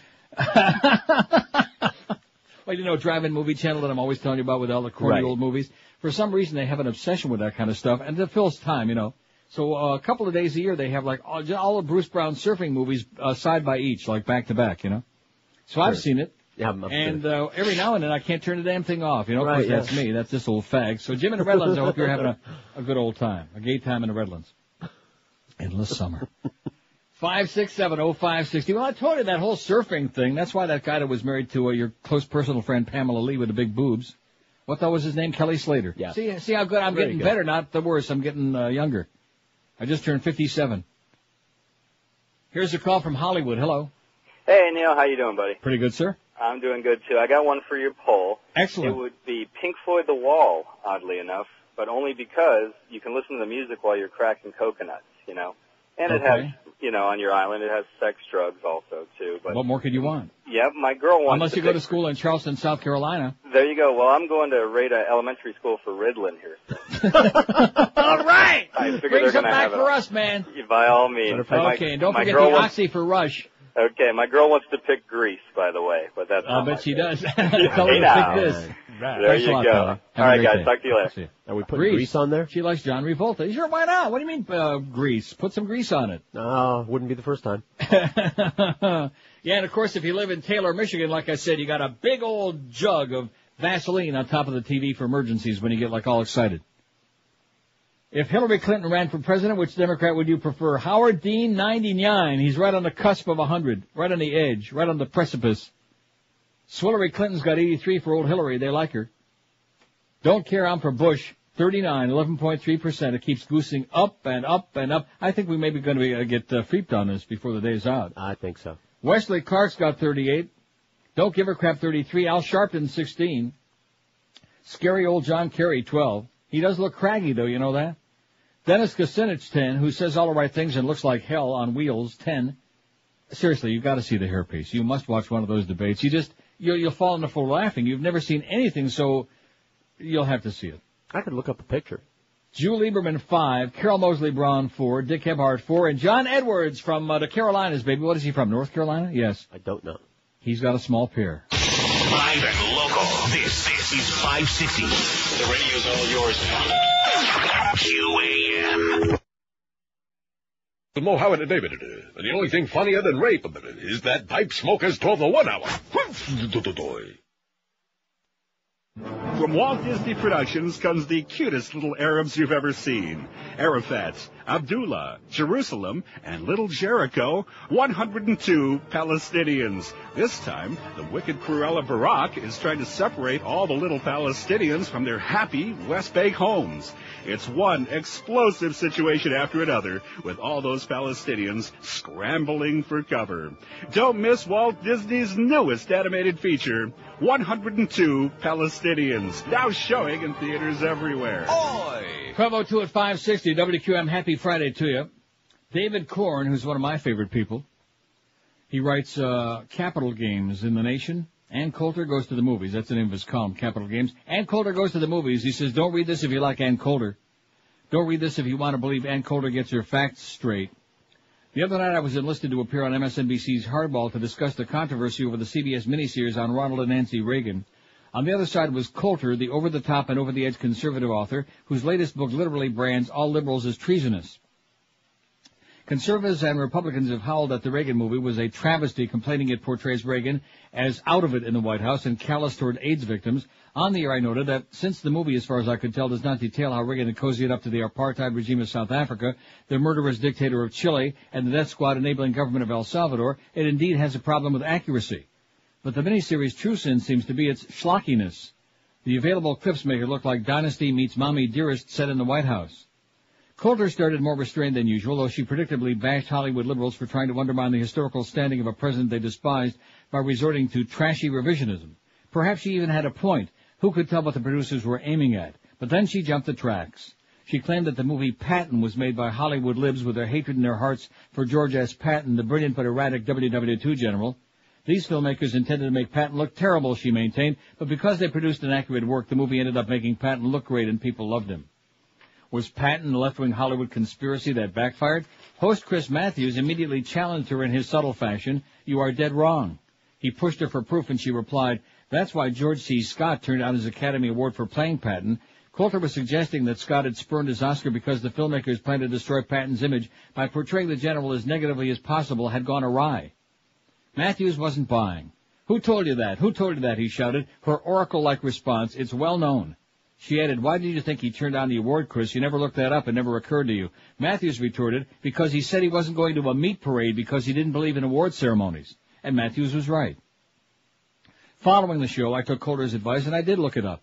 I found a 1999 obituary of Scott that noted he had stunned Hollywood in 1971 for being the first person ever to refuse an Academy Award. He had explained his action by slamming such awards as demeaning, and he dismissed the Oscar ceremony as a 2-hour meat parade. Matthews receives extra points for getting the quote correct. Coulter had twisted this well-documented episode into yet more proof that liberals, especially those in Hollywood, are conspiratorial traitors. After I described this exchange to someone who once worked with her, he said, "That's Anne. She lives in her own world and she just makes things up." This interlude concerned a small matter. Who knew we'd be debating one of my favorite movies? But this minor dust-up provided evidence to support a serious charge.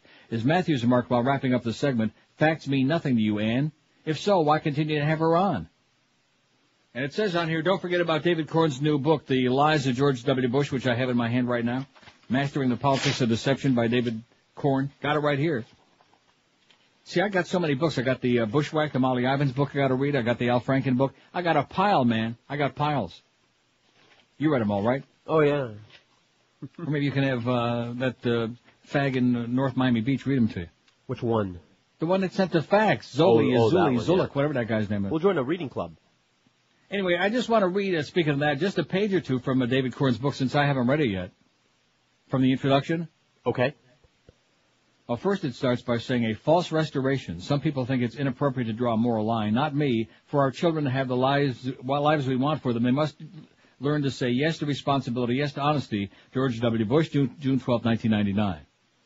George W. Bush is a liar. He has lied large and small. He's lied directly and by omission. He has misstated facts, knowingly or not. He has misled. He's broken promises, been unfaithful to political vows. Through his campaign for the presidency and his first years in the White House, he has mugged the truth, not merely an honest error, but deliberately, consistently, and repeatedly to advance his career and his agenda. Lying greased his path toward the White House. It's been one of the essential tools of his presidency. To call the 43rd President of the U.S. a prevaricator is not an exercise of opinion, not an inflammatory talk radio device. This insult is supported by an all-too-extensive record of self-serving falsifications. So constant is his fibbing that a history of his lies offers a close approximation of the history of his presidential tenure. And it goes on for how many pages? It's a big book. Wow. About 320 pages. So there you go. Go out and buy it today at a bookstore nearby you. The Lies of George W. Bush, Mastering the Politics of Deception, David Corn. You going to get it? I'll bring you on. All right. So far on the poll, if Hillary Clinton ran for president, which Democrat would you prefer? Howard Dean, 105. Hillary Clinton, 86. Don't care, I'm for Bush, 46, 12.3%. Wesley Clark, 45. Don't give a crap, 35. Al Sharpton, 17. John Kerry, 13. Dennis Kucinich, 11. Jew Lieberman, 5. Carol Mosley Braun, 4. Dick Gebhardt, 4. And John Edwards is still stuck with his small pair out of 373 vote. Here's a call from Miami. Hello. Hey, Neil. Yes, sir. Neil, I love you when you read it, man. I love it. I just love it because I know it just makes their little winkies just shrink up and shrivel up, all these bush lickers.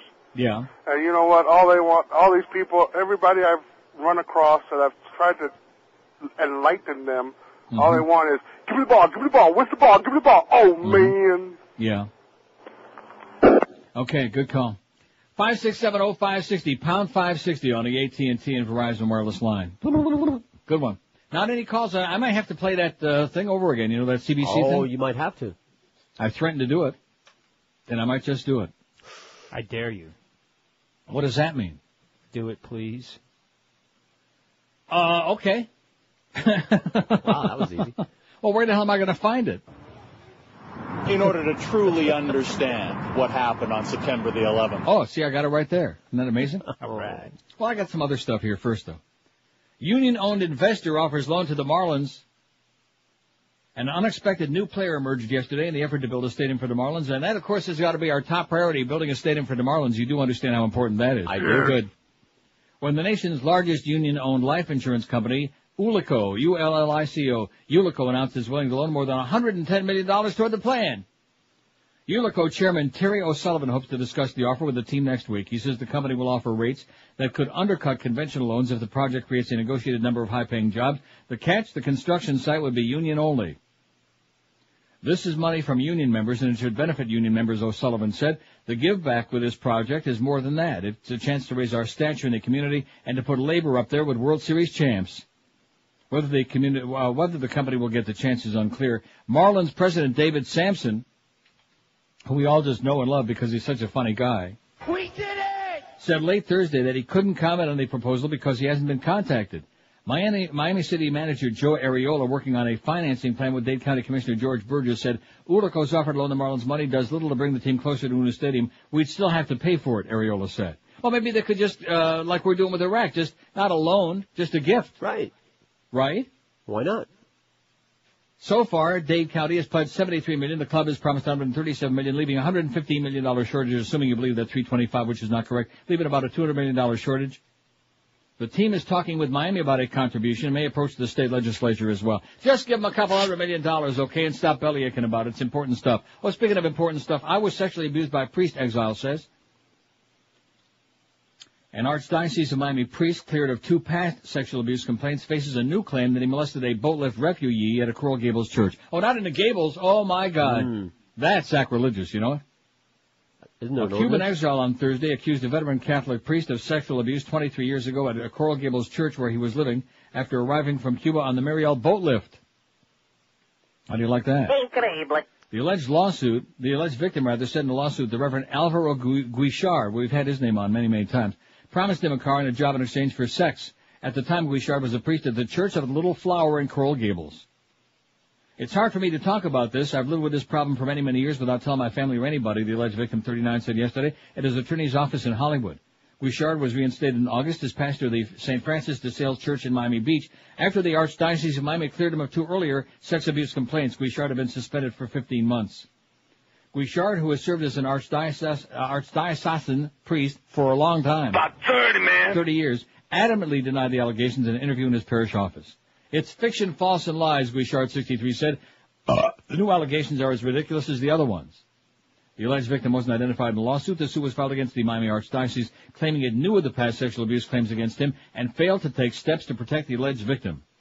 The alleged victim said, I want him, Guichard, to be removed from the church and to be removed permanently. He said he never reported the alleged abuse to police or church authorities because he was alone, young, and afraid.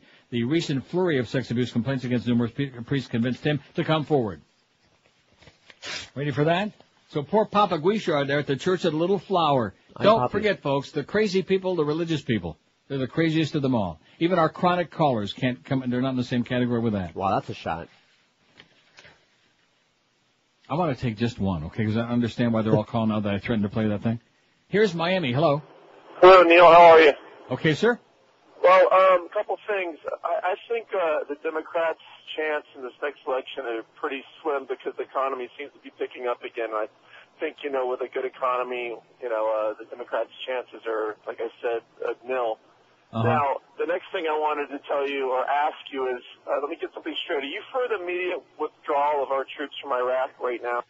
You know who that is? Who is that? That's one of the chronic, one of the most chronic. I can't think of who that voice is. Is that a light bulb guy or something? Yeah, that was one of those old chronic. We're not that desperate, pal. I'd rather play the CBC thing. And this crap about the Democrats' chances slimming up because the economy's picking up. Well, right now in the short term, the market's going up and we had this big employment number today and all this. We'll see what happens in a year from now. It's almost exactly a year everything's away. Great negative now. Plus, we'll see how many more dead people we got, how many more body bags we got coming back. It's worth it. Oh, is that it? 12:13 at 560 WQM. One of the best kept South Florida dining secrets is in Coral Springs, right where that last jackass was calling from. The Gold Coast Seafood Grill just celebrated their 1-year anniversary and received 3.5 stars from the Sun Sentinel Showtime Dining Review. The Gold Coast Seafood Grill has specialties that include mango plum salmon, almond-crusted mahi-mahi, orange honey glazed sea bass, and crab and shrimp stuffed trout. There's an incredible bar atmosphere with an extensive wine and martini list. Big martinis in happy hour, only $5.50. Like I said, big enough to take a bath in from 4 to 7 p.m., 7 days a week. The Gold Coast Seafood Grill is located in Coral Springs, 2752 North University Drive inside the prestigious Beautiful Walk Shopping Center. For reservations and more information, call 954-255-FISH. You can dine inside or outside. Large parties and private functions always welcome too. If you want some really fantastic seafood, this is the place. Experience the best-kept secret lunch and dinner dining in all of South Florida. The Gold Coast Seafood Grill in Coral Springs, located at 2752 North University Drive inside the Walk Shopping Center. We're Sports Radio 560 QAM. Friday, you bastards. Jessica, I'm home. What's for dinner? Oh, hi, Homer. We're having chicken. Woohoo! Or is it tuna? No. I don't get it. I mean, the can says chicken. Woohoo! but it tastes like tuna. The Jessica Simpsons. It's TV's first animated reality show with two-dimensional Homer and one-dimensional Jessica. Oh, forget it. Let's just order some buffalo wings. Ew, Homer. I don't eat buffalo. Don't be silly, Jessica. Everybody knows buffalo wings are made from chicken. Oh, like chicken of the sea? Oh, the Jessica Simpsons. Because people this dumb could only be in cartoons. Right? Yeah, we hope. It's 12:18 at 560 WQAM. One moment, please. I want to get this thing off the fax machine that I'm printing. Okay. A man charged with entering a restricted area during an October 2002 presidential visit has subpoenaed U.S. Attorney General John Ashcroft and Bush political advisor Karl Rove to testify at his trial next week. Oh, very good.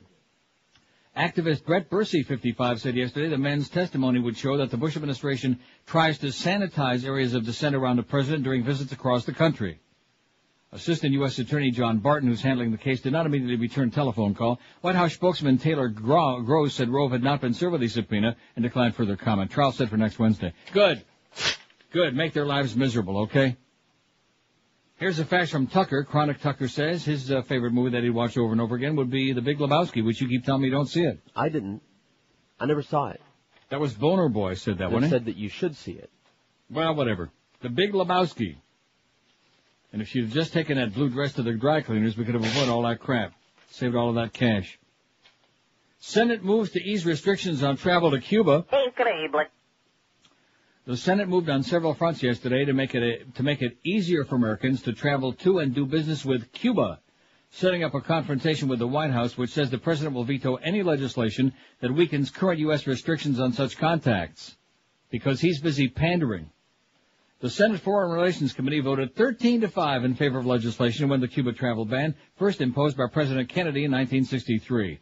The legislation, sponsored by a bipartisan group headed by Senator Mike Enzi, Republican of Wyoming, would bar the president from restricting travel to Cuba, except when the two countries are at war.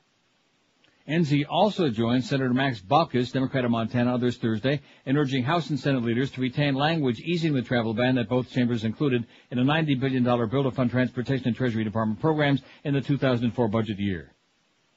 The White House has threatened a presidential veto if the spending bill includes the Cuba language, giving those negotiating a compromise the incentive to remove the provision before it goes back to the House and Senate for a final vote. But Enzi and Baucus, joined by Senators Larry Craig of Idaho and Chris Dodd of Connecticut, said removing the provision will be a direct act against the will of Congress and a majority of Americans. They wrote, if the conferees produce a conference report that excludes our amendment, we'll consider all parliamentary options available to us to respond to that eventuality. Ready for that? Yeah. But El Presidente, of course, and his brother, they're too busy pandering. We don't want to say to whom, but... Incredible. Right. Here's the big story of the day. Des Moines, Iowa. You see this? No, what? Truck loaded with hot dogs catches fire.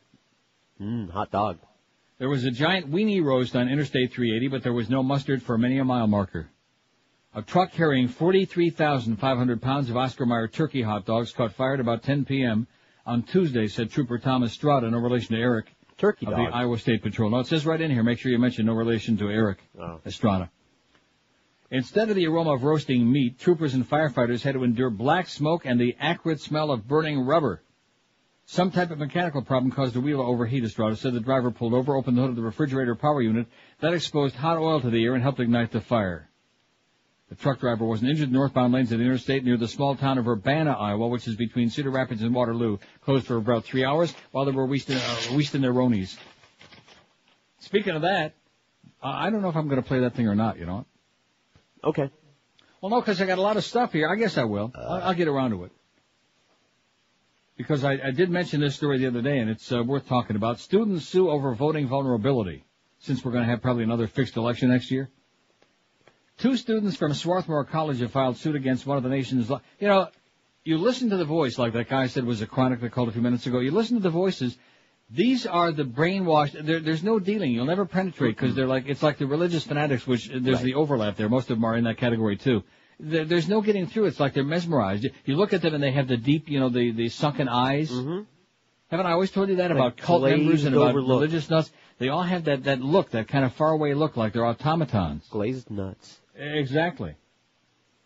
2 students from Swarthmore College have filed suit against one of the nation's largest makers of electronic voting machines, alleging that Diebold Inc. had abused copyright laws to keep information from the public that is crucial to the health of America's democracy. The students used the Internet to post Diebold's internal memos and emails, saying the documents show the company knew its voting machines were vulnerable to tampering and that it knowingly violated election laws. Diebold issued cease and desist letters to Swarthmore, the student service provider, claiming the emails are protected under the copyright laws.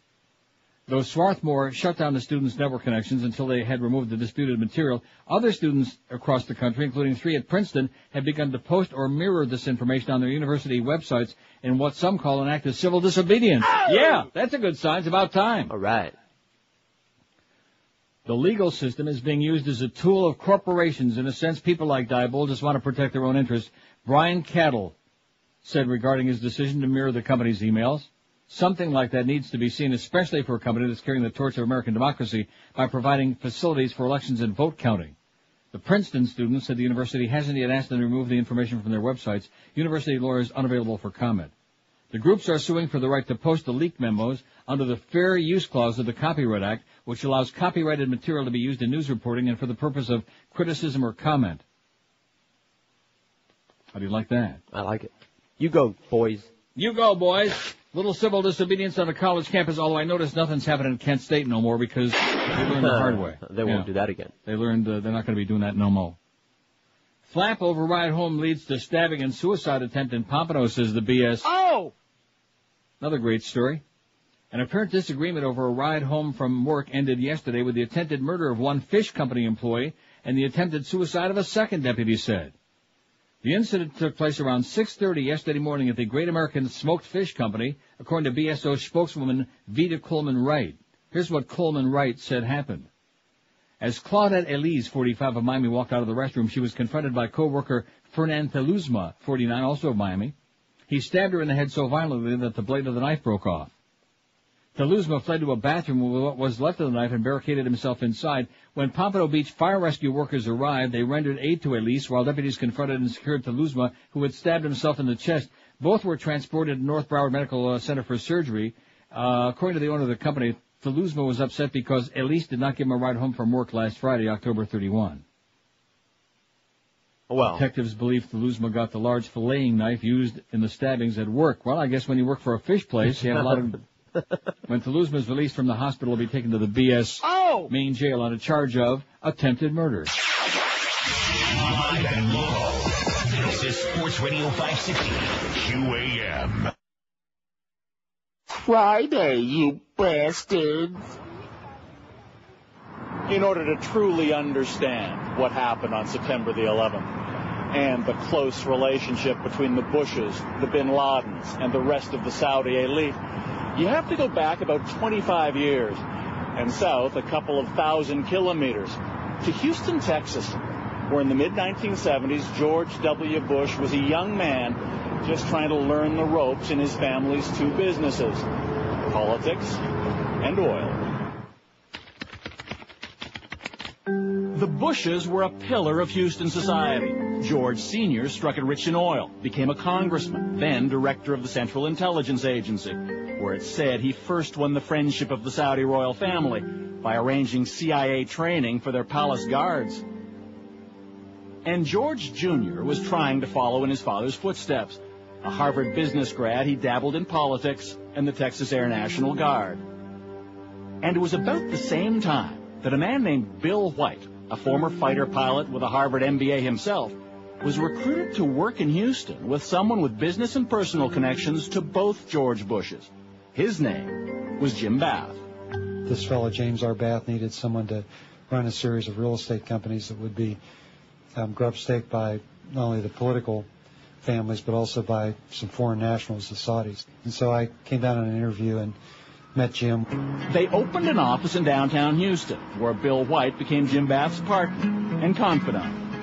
But White says Bath spent most of his time dealing with his foreign partners, a wealthy Saudi family, the Bin Ladens. He also ran a company in the same building called Bin Laden and Associates, which Jim explained was a procurement company for the Saudis. He bought a bank for them. He bought an airport for them. He started an airline for them, among other ventures. in Houston, Texas. Now, at that point, had you ever heard the name Bin Laden? No, I had not. Meant nothing to you? Meant nothing to me. But in Saudi Arabia, the Bin Laden's name meant a great deal indeed. They owned one of the largest Saudi construction companies. They were advisors to the royal family. They were the second richest family next to the royals, with billions of dollars to invest abroad in places like Houston, where the Bush family lived. They moved into this estate in one of Houston's finest neighborhoods. A Bin Laden brother named Salim Bin Laden, and a brother-in-law, Khalid bin Mahfouz. Mahfouz was also one of the Saudi royal family's bankers. So, is it fair to say that when the Bin Laden group establishes an office in Houston, the presence of the Bush family at that point had a lot to do with it? Oh, absolutely. I think that was essential, the essential element. And I don't think any of those dollars would have come into the United States or any of those assets been purchased had not there been this quid pro quo relationship with the Bush family. While the Bin Ladens built their ties to Texas, back home in Saudi Arabia, they were making another kind of foreign investment. In 1979, the Soviet Union occupied Afghanistan. The Saudi royal family wanted to build a Muslim army known as the Mujahideen to defend Islam and force the Russians out. They turned to their trusted advisors, the Bin Ladens, who offered up a lanky 21-year-old named Osama. The man who personally chose Osama bin Laden to build that army would also become his mentor, Saudi Prince Turki Al Faisal. Last year on British television, he reminisced about the young bin Laden. In those days, he was a young man who had committed himself to helping the Afghan Mujahideen liberate themselves from the Soviet occupation of Afghanistan. And he was doing a lot of good. He was bringing support and aid to the Mujahideen. Meanwhile, back in Houston, the Bush family was also on the move. George Sr. was about to become vice president, and his son made a career decision, too. By the late 70s, George W. Bush was setting out on his own. He established an oil exploration company that he called Arbusto, a Spanish word that loosely translated means bush. But before Arbusto could find oil, it needed to find some money, operating capital. And apparently George Bush knew where to look. Well, Bath had told me that he had used Saudi money to fund George Bush Jr.'s foray into the energy business. This is the Arbusto Corporation? Yes, the Arbusto Partnerships. As Bath's partner, Bill White, says he had access to information about the financial dealings between the Bin Laden family and George W. Bush. He later obtained Bath's personal financial statements when the two had a falling out and became involved in litigation. On schedules that show his partnership interest, he shows a personal partnership interest of $25,000 invested in Arbusto 79 and another $25,000 investment in Bush 80. But according to White, that share was only Bath's commission for investing the Bin Laden's money with Bush. Do you have any knowledge of how much money the Saudis put in? Well, he told me it was in excess of, $1 million. So there's no question in your mind whatsoever that whatever went into George W. Bush's companies from Jim Bath was money from the Saudis. 100% of it was Saudi money. And George W. Bush would have been aware of that? Oh, absolutely. But that wasn't all. A few years later, another oil company in which George W. Bush was involved needed cash. It got a reported $25 million, again, thanks in part to Bush's old Houston neighbor, Khalid bin Mahfouz, Osama bin Laden's brother-in-law. And it wasn't only George Bush the son who benefited. The Bin Ladens did business with the Houston bank where George Bush Sr. was on the board. What time is it? Victory time. This is the non-political part of this. And businessman Bill White says whether Bush Sr. knew it or not, the Bin Ladens were also generous with him when he ran for president in 1988, allegedly finding a way around the U.S. ban on foreign campaign contributions. My understanding from Bath was that they were making campaign contributions by taking briefcases full of cash to the law firms. They would give the cash to the lawyers, and then each of the lawyers in turn would make a $1,000 campaign contribution to Bush. Which would presumably be against electoral law in the U.S. Well, it is against the law, but it's obviously covered by virtue of the attorneys making the contributions. And when George Bush Sr. became president, as with George W. more than a decade later, the Saudis occupied a special place at the White House. The Oval Office always open to one man, Saudi Arabia's ambassador, Prince Bandar. He's got instant access. He calls them up, says, I'm coming over. He's got instant access to the CIA, anybody he wants. He can summon people. He can call anybody up at home at any time, which most ambassadors in Washington cannot do. Robert Baer served with the CIA for 21 years and spent much of that time in the Middle East. What is the George W. Bush calls Bandar? Bandar Bush? Bandar Bush, yeah, he calls him Bandar Bush. You know, that's fine. Bandar's a great ambassador. It works great until you turn a blind eye, until you believe everything Bandar says.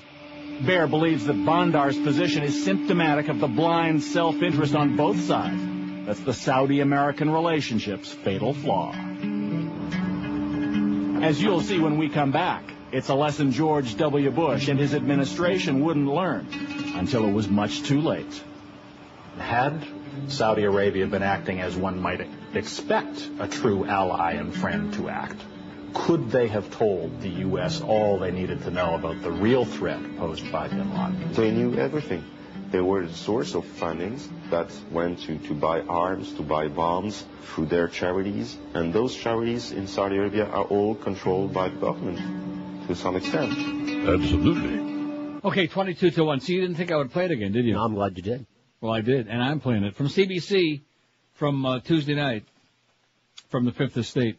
438 votes. I think we can change the poll now, don't you? Okay. Eric, I think we can put the other poll on there, because now the Bushies are starting to load up on here and vote multiple times. There's no question. If Hillary Clinton ran for president, which Democrat would you prefer? Howard Dean, 123. Hillary Clinton, 103. Don't care, I'm for Bush, 58, 13.1%. And a mysterious, like, whole rush of those. What do you say, rush? Well, and they got to have something to do because Russia's still in rehab. Wes Clark, 52. Don't give a crap, 42. 42 great Americans. Al Sharpton, 40. John Kerry, 13. Dennis Kucinich with that lovely hair, 12. Carol Mosley Braun, 5. Dick Gebhardt, 5. John Lieberman, 5. And John Edwards is still stuck with that little pair out of 440 votes. So we'll change the poll. Put the other one on there. Even though we don't have a whole lot. That's okay. We don't need a whole bunch of them. You know, I heard that. It's a damn good thing I heard that spot. Because I've been forgetting to mention about Pharrell being in Napa Auto Parts. Now till 2 o'clock this afternoon, 1911 North State Road 7 in Margate. He's got our Best of Neil stuff, our CDs, and the Mo Howard David keychains. And he'll probably be there too. Jesus, that is, not Mo. $80. And what is it? 80. $80? Well, there you go. That's something. I mean, this isn't one of our, specific appearances. We can raise a couple $100 out there today. Anyway, you can spin the wheel to win T-shirts and tickets to tonight's Panther game against the Pittsburgh Penguins, which it looks like Mario may play. Live and local. We're Sports Radio 560 QAM. Bush, break the Mo! Ladies and gentlemen, America's first combat pilots. It was 1991. The Gulf War was over. American troops had defended Saudi oil fields against Saddam Hussein. Now the U.S. could continue to enjoy the economic security which came with all that Saudi oil. It was essentially the same deal George W. Bush himself made when he did business with the Bin Ladens in Houston. One side got a powerful partner, the other, oil and money. Former CIA agent Robert Baer. The United States depends upon Saudi Arabia for its oil production. Saudi Arabia also recycles all the money it makes off oil in the United States and puts trillions of dollars in our banks. It pays for presidential libraries, anything you can imagine. And the Clinton White House wasn't immune to Saudi charm either. It was difficult not to give the benefit of the doubt to the biggest buyer of American military hardware with the deepest pockets in the stock market, not to mention the world's largest oil reserves. Which is why after George Bush Sr. left office and became a senior advisor to the powerful international investment firm, the Carlyle Group, he paid a number of visits on their behalf to his good friends, the Saudi royal family and the Bin Laden. A very nice reunion with friends. I'm very pleased with it. They soon became Carlyle clients. Incredibly, on September 11th, Bush and the head of the Bin Laden family would be at the same Carlyle Group meeting in Washington, just a few miles from where Osama bin Laden's hijackers would attack the Pentagon. As the 90s unfolded, there was much the U.S. administration didn't know about bin Laden, who was about to become America's nightmare, because he saw the presence of U.S. troops on the holy sands of Saudi Arabia as a sacrilege. Osama bin Laden was an ally of the United States through the 80s. He was killing Soviet soldiers. That's what we wanted. Now, what happened later on in the 90s is the Saudis, who certainly had good intelligence on bin Laden, were not telling us that bin Laden had chosen a new enemy, and that was the United States. And the Saudis left something else out, something they've tried to hide to this day, that they kept paying Osama bin Laden after his war with the Soviets ended and his terror campaign against the U.S. began. The man who has uncovered the proof of that is Jean-Charles Brissard. He investigated al-Qaeda's finances for the French intelligence service well before 9/11, and he's been following the relationship between bin Laden and Saudi Arabia, especially with his mentor, Prince Turki, ever since. He was helped by the kingdom, and this support lasted for years. So Turkey, for instance, was the one who met regularly with bin Laden in Afghanistan. Until very recently, until 98, I think the last time, for at least 3 or 4 times, who sent him checks, full suitcases of money, trucks. All that suggests that he was clearly supported by the Saudi government itself. Brissard says though bin Laden despised the royal family, he secretly agreed to set that hostility aside in exchange for continuing financial support. In other words, protection money. The Saudis deny it ever happened. But according to investigator Jean-Charles Brissard, French intelligence reports confirm that a meeting did indeed take place in Paris in 1996. Osama bin Laden himself didn't come, but a senior representative did. Also in attendance, bin Laden's old mentor, Saudi Prince Turki, a bin Laden family member, and a number of bankers. The result? The Saudis promised to keep paying bin Laden, as long as he promised to keep ignoring them. According to Brissard, one of those who came to this Paris hotel for that meeting was none other than bin Laden's brother-in-law, Khalid bin Mahfouz, the same man who once financially supported George W. Bush, now negotiating payoffs to Osama bin Laden. And support came from the bin Laden family as well. They publicly proclaimed they'd disowned Osama, but privately, Brissard says, they sent him equipment and money.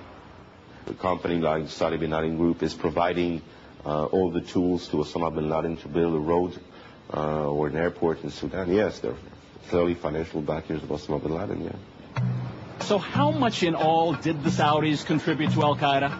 Estimates are that before 9/11, bin Laden spent about $50 million a year, the vast majority of it from Saudi Arabia. What exactly is that? That's one of the documents that were recently seized by our team in Afghanistan, signed by Mullah. From Bosnia to Sudan and Afghanistan, Jean-Charles Brissard has discovered an al-Qaeda paper trail that he says proves what the Saudis are still denying. This leads you to believe it's $2 million, which originates where? It is stated that it originates from the head that's provided by Saudi Arabia. Millions in Saudi foreign aid diverted to al-Qaeda. Financial support for terrorist training camps in Afghanistan like this one. Camps run with money, funneled through a Saudi charity, funded, managed, and supervised by royal family members. They knew everything. They were the source of fundings that went to buy arms, to buy bombs through their charities. And those charities in Saudi Arabia are all controlled by the government to some extent. Knowing the way he felt about the U.S., knowing he had declared war essentially on all Americans, would they not also have known that by giving him money they were funding, ultimately, attacks against the U.S.? Don't you think that the interests of Saudi Arabia, from its perspective, is more important than the U.S. interests of the U.S.? That's what we experienced. That's what we've seen in the past. Not only did the Saudis not want to tell the Americans about their deal with bin Laden, it seems the U.S. didn't want to hear, despite the decades increasing terror attacks against Americans abroad. 1995, a bomb in Saudi Arabia kills 5 U.S. soldiers. 1996, 19 American servicemen die in another Saudi bombing at the U.S. military's Khobar Towers barracks. 1998, more than 200 perish when truck bombs devastate 2 U.S. embassies in Africa. 2000, an explosion tears apart the USS Cole. 17 American sailors are killed. Though Osama bin Laden was obviously responsible for the majority of those deaths, U.S. intelligence effectively ignored the place that was his recruitment hotbed. The U.S. attitude remained, hear, see, and speak no evil. Even though there had been the bombings in 95, 96, 98, 2000, all involving Saudis, no one asked for a national intelligence estimate if Saudi Arabia is a new terrorist state. Is it fair to say financial and political interests in one way or other led to 9/11, Afghanistan, and Iraq? Absolutely. Financial interests were predominant in Washington. They led to a turning a blind eye to what was happening in Saudi Arabia and Afghanistan, and contributed to 9/11. But it doesn't have to be a conspiracy.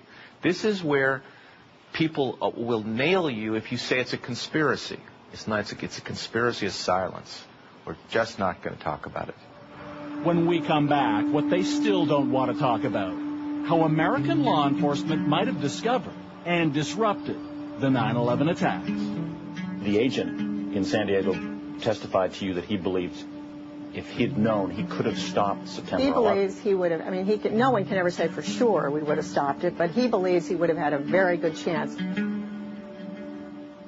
12:53 at 560 WQM. This thing is timing out pretty good, you know. Excellent. Working out just great. Because the poll today, I mean, the second poll, they're just not all that crazy about it. And on the days when they're not that crazy about the poll, you might as well just, jam it. Live and local. This is Sports Radio 560. QAM. Hi, all my favorite Republicans. This is Matt Drudge, and it's time for the... Excuse me, I'm floating. It's time once again for the Neil Rogers... 1 to 2. Hour. For minutes after the September 11th attacks on the World Trade Center and the Pentagon, the Federal Aviation Administration ordered the grounding of all civilian air traffic in the U.S. Travelers were stranded across the country and around the world. 48 hours later, September 13th, an update. Private flights were still prohibited. To take off required government approval at the highest level. That morning, Prince Bandar of Saudi Arabia visited the White House.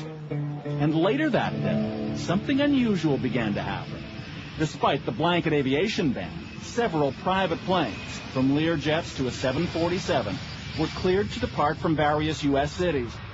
On board were dozens of the Saudi elite, almost every one of bin Laden or a Saudi royal. Meanwhile, Elizabeth Alderman was desperate to find a way from Paris to New York, where her son Peter was missing. The bin Laden family, whoever was in the United States, got safe passage home, and I couldn't get home to be with my children. Other families couldn't get to New York, who lived far away, to even begin to look for their children. At this point, we didn't know who was alive or who was dead. I couldn't get home, and the bin Laden family were all able to get home. To this day, the Bush administration has not even confirmed the existence of those flights to Saudi Arabia. Those Saudi diplomatic sources have been quoted as saying approval for them was granted at the highest level. That the exodus to Saudi Arabia happened at all is one thing. But then there was the investigation that took place before the Saudis departed. It seems there was none. The biggest crime in American history, orchestrated by Osama bin Laden with funds from the bin Laden and Saudi royal families, plane loads of whom were given special dispensation to leave the U.S. almost immediately afterwards, essentially with no interviews to determine what they might know. No, they just got up and left. the FBI is not been allowed to put Saudis on a terrorism list up until September 11th. They were not allowed to ask these people any questions. The President of the United States. The next week, George W. Bush finally threw down the gauntlet on global terror. Or so it seemed. Every nation in every region now has a decision to make. Either you are with us or you are with the terrorists.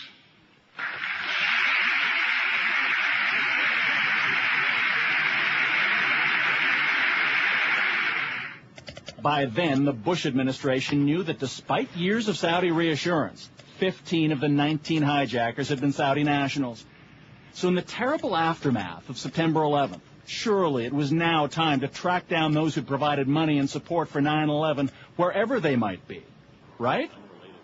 Wrong again, according to former CIA insider Robert Baer. When George W. Bush says terrorists, those who harbor them, those who give support to them, are our enemies. That's obviously not true, because everybody that financed September 11th is currently in Saudi Arabia and free. I mean, it was sort of like if Bin Laden had said, well, you know, it's just a coincidence my guys happened to run into your towers. Are we just going to leave him alone? In the past 2 years, the U.S. has relentlessly prosecuted its war on terror. First invading Afghanistan, which unquestionably harbored and supported al-Qaeda. Then occupying Iraq, which had virtually nothing to do with Osama bin Laden. But despite all their with us or against us rhetoric, the U.S. has given Saudi Arabia, which spawned the mastermind, the manpower, and the money for 9/11, a free pass. The CIA, for example, ignored intelligence about the hijackers gathered by a number of foreign countries before and after September 11th.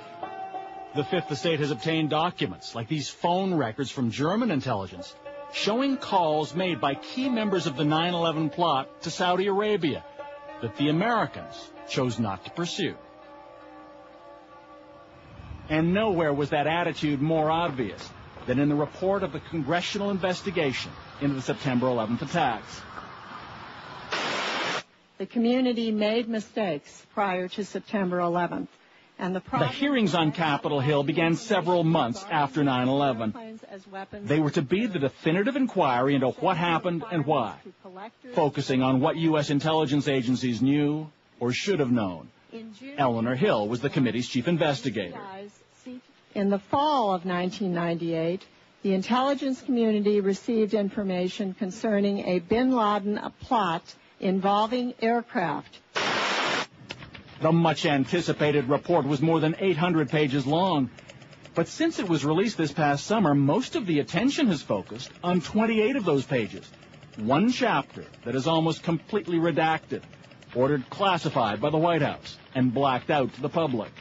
And because they're classified, I can't tell you what's in those pages. I can tell you that the chapter deals with information that our committees found in FBI and CIA files that was very disturbing. It had to do with sources of foreign support for the hijackers, or alleged sources of foreign support for the hijackers. Yeah. Now, I know it is believed and has been reported that many of those 27 or 28 redacted pages deal with the Saudi relationship to the hijackers, but... That's what the press has said. I haven't said that.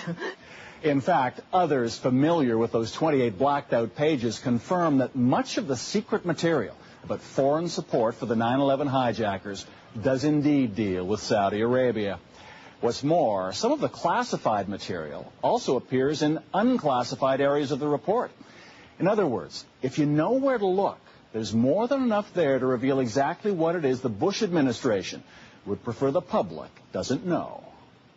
So Eleanor Hill could tell us the story of a Saudi government employee based in California, a man named Omar al-Bayoumi. According to the report, at least one, the FBI's best source in San Diego, suggested Bayoumi may be a Saudi intelligence officer. You can then say that Mr. Bayoumi, according to the report, did certainly help and assist the hijackers, at least two of them. Those two 9/11 hijackers were Khalid al-Madar and Nawaf al-Hazmi. They were Saudis, too. and reportedly the first of the 19 hijackers to enter the U.S. Guess who was there to meet them? Basically, Mr. Bayoumi had significant contacts with Midhar and Hazmi in California. He put down the deposit for them on their apartment there. He threw a party for them. Helped them enroll in flight school. And he tasked another individual to act as their translator, help them enroll in flight schools. Not only does the congressional report detail the Saudi support for those two hijackers, it also reveals how much American intelligence already knew about them by the time they got to San Diego. They'd been under surveillance at a high-level al-Qaeda meeting abroad, where U.S. agents certainly suspected they were planning future terror attacks. The CIA knew their names, birth dates, passport numbers. They knew one of them had a U.S. entry visa, which likely meant they'd planned to travel there. But despite it all, the CIA somehow neglected to warn other U.S. agencies about them, which meant that al-Midhar and al-Hazmi were able to enter the country without a problem and settle in San Diego, even amazingly renew their U.S. visas so they could stay legally until they played their part on September the 11th. Congressional investigator Eleanor Hill says it was perhaps the single most crucial intelligence failure before 9/11. Had the FBI been told that and been aware of that back in January 2000, things may have been very different. We had the FBI agent from San Diego who handled that informant testify in our closed hearing that he believes that had he had that information from the CIA, he would have been able to stop this because he believes he would have had what he called a full court press in terms of investigation on Midhar and Hazmi while they were living in San Diego. But in fact, it wasn't until August 2001 that the two Saudis in San Diego were finally put on the U.S. watch list. By then, it was tragically too late. 3 weeks afterwards, they crashed American Airlines Flight 77 into the Pentagon. He was terrific. He was terrific. He really knew how to enjoy his life. And he made the people around him enjoy their lives more. Elizabeth Alderman lost her son at the World Trade Center. Now she's among 4,000 Americans and Canadians who filed a $1 trillion lawsuit against defendants that include Saudi charities, members of the royal family, and Bin Ladens. The suit claims that by funding Osama Bin Laden, they were just as responsible for the 9/11 tragedy as the hijackers. If this will cost the Saudis enough money, I think maybe they will think twice before they will sponsor terrorism again. I think that if we hadn't brought this lawsuit with the large number of people that are involved in the lawsuit, that it would have taken a very long time for the name of Saudi Arabia to even be mentioned by our government. Elizabeth Alderman's life has changed in many ways. For one, she says, she's never been as suspicious of her government as she is now. I'm not a conspiracy theorist, but I certainly can understand why people would believe it, because it doesn't make sense. An awful lot of the way I look at life is things have to make sense. I may not be knowledgeable in a particular area, but I know when things don't make sense. So has all of this made any difference whatsoever in Washington? This past summer, U.S. senators held a hearing on the financial support of terrorism. They asked government officials to provide the names of the Saudi charities and individuals who've been investigated for funding al-Qaeda. I know the chairman tried very hard and others have tried very hard to get this information, so let me try again. Okay. Are the names of those entities classified? The names classified that you have recommended for listing? It's a yes or no question. The names themselves are not classified. Then I think you ought to present them to us today. I don't have them with me. Senators were promised they'd get the names the next day. But overnight, the Bush administration classified them. That list, with the names of the Saudis suspected of financing Osama bin Laden, would not be made public, after all. An individual that was affiliated with... Call it a conspiracy, or call it the way of the world. But the long relationship between the Bushes, the Bin Ladens, and the Saudi royal family has shaped the times in which we live, before and after September 11th. For better, for worse, and for whom? You be the judge.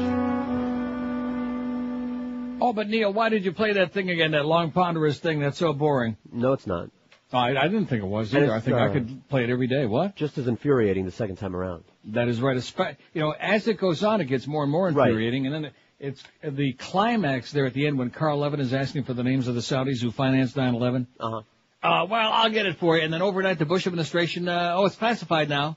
I'll get back to you. You know how they have that big rubber stamp, classified? Yeah. And they stamped it. And the public is like that. Hey, don't forget, Pharrell is out for another hour at Napa Auto Parts having a big grand opening. What do you say? They got weenies out there? Free burgers and dogs. Free burgers and weenies, and of course he and Miguel are there, so that speaks for itself. Napa Auto Parts, 1911 North State Road 7 in Margate. You can also spin a QM Veal and win some T-shirts and tickets maybe to tonight's Panther Penguin game with maybe Mario, maybe. So how much we got? $80? No new calls. No new calls. Come on, let's go. We got the best Neil phone's merchandise. all screwy. What? My phone's all screwed up. Why is that? Oh, the inside phone here, it's been screwed up on and off for because it's the QM F and way, right. Is that why it is? Okay, now let's get back to the second poll question because it's crawling. They don't like this question, and like I said, if they don't like your poll question, that's it. Although, in a way, it worked out good because otherwise I wouldn't have played that thing again. I'm glad I did. If you had only one tape or DVD movie, like if you were stranded on a desert island, you could only watch the same one over and over again, what would it be? Godfather 15, The Godfather. You kind of had a feeling, although it's a long way from being over, you know what I mean? Yeah.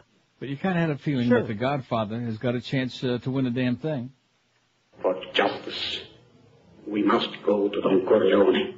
Caddyshack 12, Airplane 9, History of the World Part 1 8, Big Lebowski 8, The Big Lewinsky, South Park the Movie 7, A Clockwork Orange 6, Pink Floyd The Wall 3, Godfather 2 3, Network's got 3. That was my vote. Of course, I've already seen it about 8 million times. Grease 2, Straw Dogs 1, Endless Summer 1, Endless Summer. That must be our friend in the Redlands, Jim. I had no idea. idea. Jim, put that thing down. It's getting kind of raw. Great Outdoors don't have any, and Until the End of the World don't have any out of 79 votes. So the new poll is up there, and I'm sure we're going to get thousands and billions of new additions this hour, don't you think? No. Huh? 5670560. Pound 560 on the AT&T and Verizon wireless line. Anybody who heard that CBC the first time on Tuesday when I played it and heard it again, I apologize, don't I? No. No. No, because you probably ought to hear it 50 times. In fact, I just happen to have taken a cassette out of my cassette player there, and I'm just going to, pack it up in my sack. You know what I mean? Good. Just to have it handy. Might become like a regular feature on the show. All right. 12 minutes after 1 at 560 WQM. We got the Mad Dog at 2, the Humper at 4, and then we got a bunch of stuff. We got, what do we got? Just the Panther game, is that it? Oh, that's right. The pregame is at 7 and the game at 7:30 from the Mac Arena. Eddie K is out in Vegas doing a show after the Panther hockey game and ESPN Radio overnight because it's cheap, and Joe and Mark have to work Sunday night to try to goose up the doddering old Mo Man. Hey, if you're doddering and old or if you're young and fat, doesn't make any difference how old you are. Fat is not where it's at. Believe me, I know from experience. When skinny people talk to you about fat, what the hell do they know? So whether you're on one of those Atkins diets or South Beach diet, God forbid, or Sugar Busters or any other low-carb diet, there's a great store you got to introduce yourself to, Delights of West Boca. Delights has got over 1,000 low-carb products right there on the shelves. Not like when you go in a supermarket and you can't find anything with some taste to it, you know? They got bagels and breads and cheesecakes, muffins, brownies, chocolates, pasta, sauces, I'm talking about low-carb and sugar-free, chips and dips, soups, ketchups, Carbolite ice cream, and lots more, including Champion Light drinks in 5 delicious flavors, walnut brownies by Control Carb, Carbolite candy-coated chocolate-covered peanuts, apple cinnamon granola by Carb Sense, and crunchy pretzels by Carb Sense. Whatever you do, don't choke on them. And don't forget, at Delights, you can sample anything in the store before you buy it, and all those Atkins brands products, rest in peace. All the Atkins products are on sale all day, every day, even on Simchas Torah at Delights of West Boca. They're open every day, 7 days a week, 10 to 10, and you find Delights on the northeast corner of Glades and 441, right next to Boston Market. You can call them toll-free at 1-877-LOW-CARB, that's with a W, LOWCARB, or on the web at lowcarb.com. For all you fat folks out there trying to lose that girth, it's Delights of West Boca, your official Atkins retail center. Live and local. This is Sports Radio 560. QAM. A couple missiles toward a place we know and aim 'em at a fella whose first name begins with O. There's one thing we all understand. Al-Qaeda won't be finished till we blow up Pakistan. We could chase them round forever with our tanks and all our troops, but special forces are so tired of jumping through them hoops. You know we need another plan, so let's cut out all the nonsense and go blow up Pakistan. Al-Qaeda needs a nuclear tan. Why don't we stop pussyfooting and go blow up Pakistan?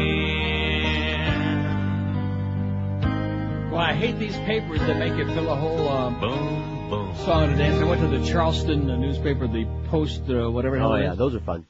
The Post and Courier and Charleston.net. And here's the story I'm looking for.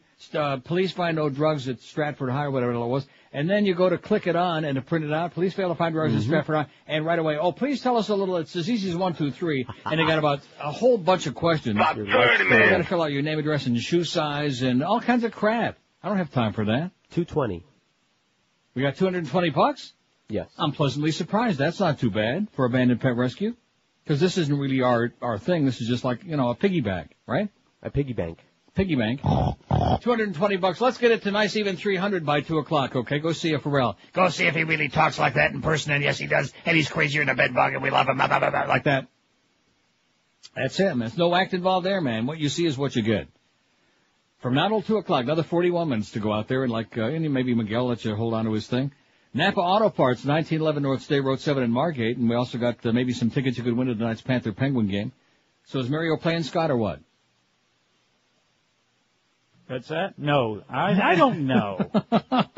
Maybe, maybe not. Well, no, say no, because that means that he'll play. Oh, no, absolutely not. So there's a good chance Mario's going to play tonight because he's had that hip flexor, and he said that he's going to skate this morning and see how it feels in the hip, too. So maybe old number 66 will be out there. I know number 69 will be there. But at any rate, so you didn't get no tickets to tonight's game, huh? Well, that's why you're in such a sour mood. Maybe it's that paycheck you got. I'd look at that and I'd be in a sour mood too.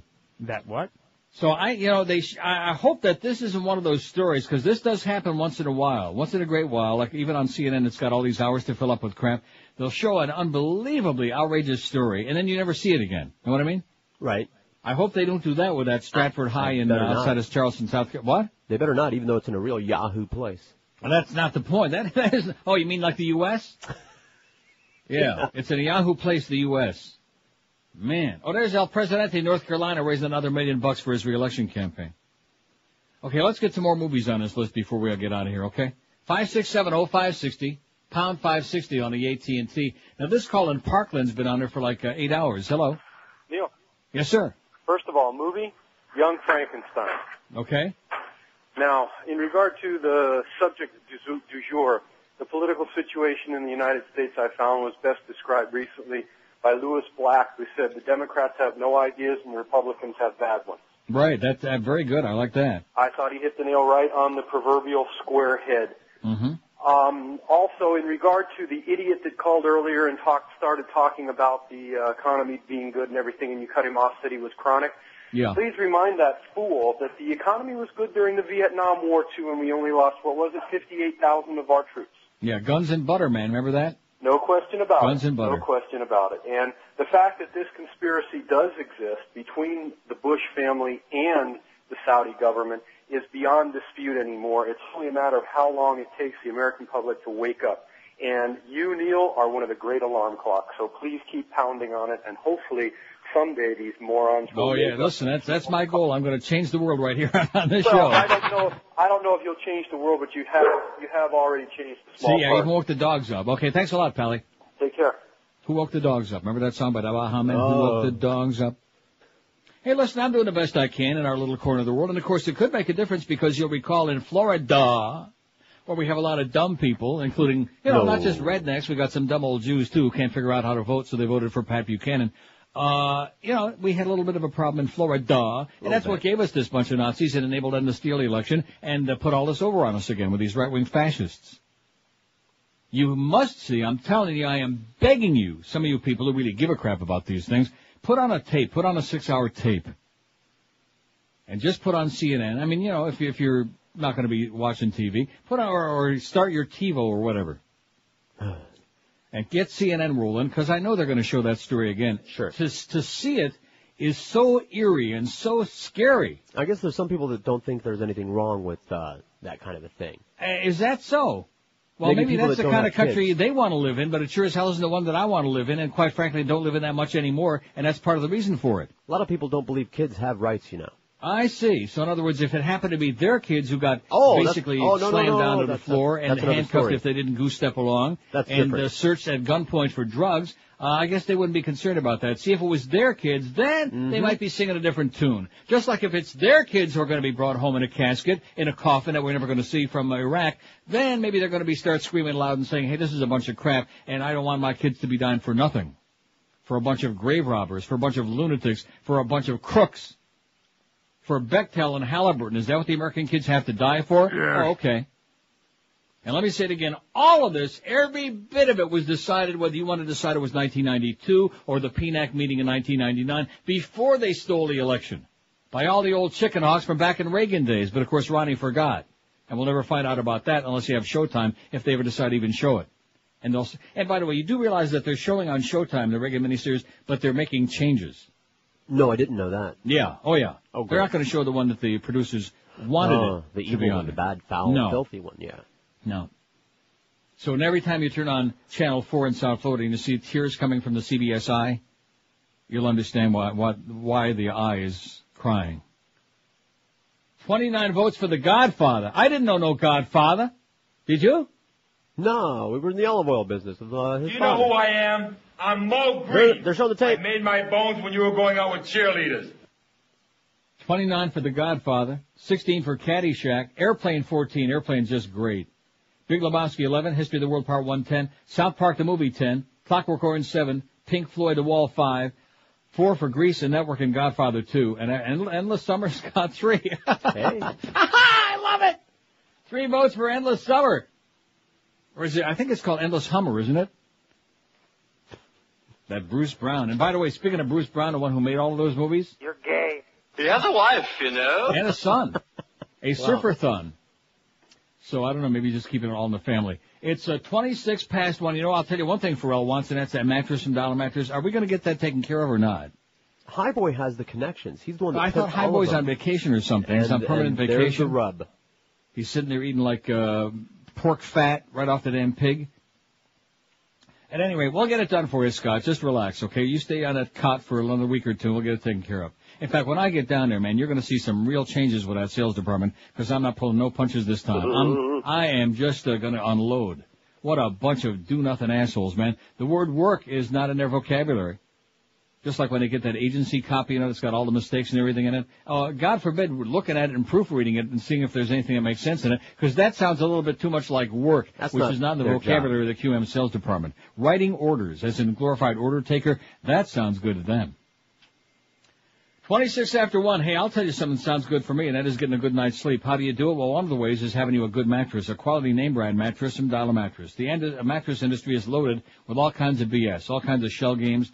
And Dollar Mattress is the reason that you ought to be sleeping great every night, because you just make one easy call and avoid all of that. That's right. No bait and switch. No phony promises. Just low, unbeatable discount prices every day on the top mattresses in the world, including now Stearns, Bananas, Foster.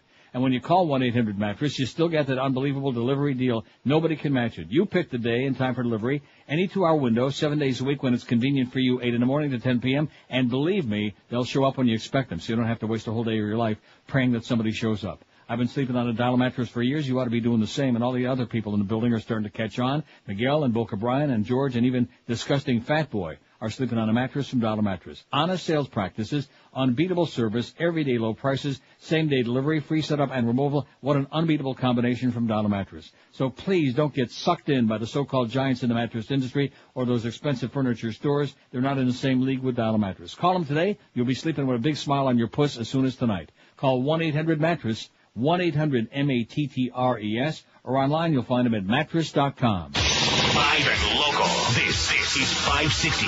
The radio's all yours now. QAM. Friday, you bastard.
132 at 560 WQAM. So anyway, here's a fax that says, how could you possibly have forgotten Requiem for a Dream so quickly? We didn't forget it. No. I mean, you can't pick them all. I would have put Magnolia on there, but that would have got George upset. No, I don't care. Actually, I really think Magnolia. I love Magnolia. I don't care what you say or anybody else says. That's me. You can have it. Well, thank you. Plus, it's over 3 hours long, so it takes a lot of time. And Godfather, well, how about the trilogy? Sure. Yeah, let's do that. that. So I finally printed this out. I sent them, of course, I made up my name now is Schwartz is my last name. No, I'm not. You know, one thing I learned the hard way, because I'm really dumb, and I'm one of those few who admit it. I'm stupid, very slow on the uptake. You know, those pop-up ads, there was one day last week when my computer, which my internet here is just fast as lightning, okay? Knock on wood. But one day last week in the afternoon, it slowed down, and I thought, I don't know, this is getting ponderous, because I don't have the patience for it no more, especially after you're spoiled with a lightning-fast connection. So one of those pop-up ads came up on there, you know? And with the phony test, and we're testing your computer, you know, and the red light, they're only good, like, really, it's poor, and speed up your computer.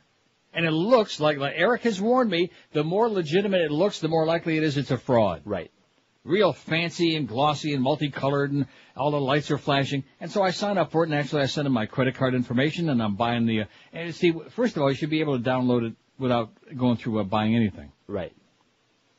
But in this case, then they're going to send you a backup disk and all of this, and sending you your address and your shoe size and your credit card. And then I realized that, and then they're going to email you back with instructions how to download it. Mm-hmm. Did I ever get an email back? Of course not. No. So what I did was, after I sat and I looked at the wall and contemplated my navel, I said, I think I've just been had. So I called my credit card company and canceled that card to send me a new one. Very good. No, but I mean, how long does it take before how many years? About 30, man. Before you finally wise up and realize that you have to be really cautious putting stuff on the internet. I mean, if you're dealing with, and then I find out, for example, at Amazon.com, there's even a fake Amazon.com. Do you know that? No, I did not. Yeah, there is. Now, I don't know how you wind up getting linked to that, but there is one that's make-believe that isn't the for real one. Spelled with an S? I don't know. I have no idea. It's spelled with a Q. So anyway, I did finally get this story down here that we saw on CNN. Goose Creek, South Carolina. And I'm telling you, I don't care what your politics are. I don't care what your IQ is, smaller than a bread box. If you see this piece, if it doesn't, scare the crap out of you, you've got to be, numb. You have to be totally numb. Just sent you a fax where people can go see it. Goose Creek, South Carolina. Reports of drug deals at Stratford High School led to an early morning police raid this week in which about 15 officers cordoned off the main hallway to search for marijuana. Several drew their guns but didn't use force, police said. Oh, see, they're just searching for marijuana. Right. I thought they were searching for maybe a little bit something stronger than that, like maybe Russia's OxyContin supply or a little white powder, something. Right. They're looking for marijuana, baby, for the wacky weed. Several drew their guns but didn't use force, police said. Officials didn't arrest anybody during the lockdown at 6:40 Wednesday morning. A police dog sniffed residue on 12 book bags but found no drugs, said Lieutenant Dave Ahrens of the Goose Creek Police Department. The Goose Creek Police. Goose Step Police? Several officers did upholster their weapons in a tactical law enforcement approach, he said. There was no force whatsoever. Everyone was very compliant. Well, that's not what they said on CNN. Right. They said some of the students who didn't want to, go goose-stepping right on down against the wall got handcuffed. Officials charged a 9th grader Wednesday afternoon with filing a false police report. The juvenile said an officer shoved her to the ground during the search, Aaron said. Principal George McCracken. Oh, I love it! And his brother Phil. And his brother Jimmy Crackcorn. Principal George McCracken said he, other school officials, and the girl's parents reviewed video surveillance tapes, and after reviewing the videotape, determined she wasn't even in the hall at the time. So you see? Yeah. McCracken went to Ahrens on Monday with suspicions about marijuana exchanges at the school based on camera recordings and reports from students and teachers. Within the last 3 weeks, there's been an influx of drug activity. I've been in this business 34 years, and I've never seen the amount of activity we've experienced recently, said McCracken, who's been principal at the school since it opened in 1983. Several weeks ago, a student was arrested trying to pass out between 200 and 300 prescription pills, he said. After school ended Friday, one student threatened another and claimed to have a weapon. We're not going to tolerate it, McCracken said. We have to ensure the health and safety of our students and staff. Aaron said he watched school surveillance tapes from 4 days that showed students congregating under cameras, periodically walking into a bathroom with different students and coming out moments later. Well, maybe they're having a good time in there. You never know.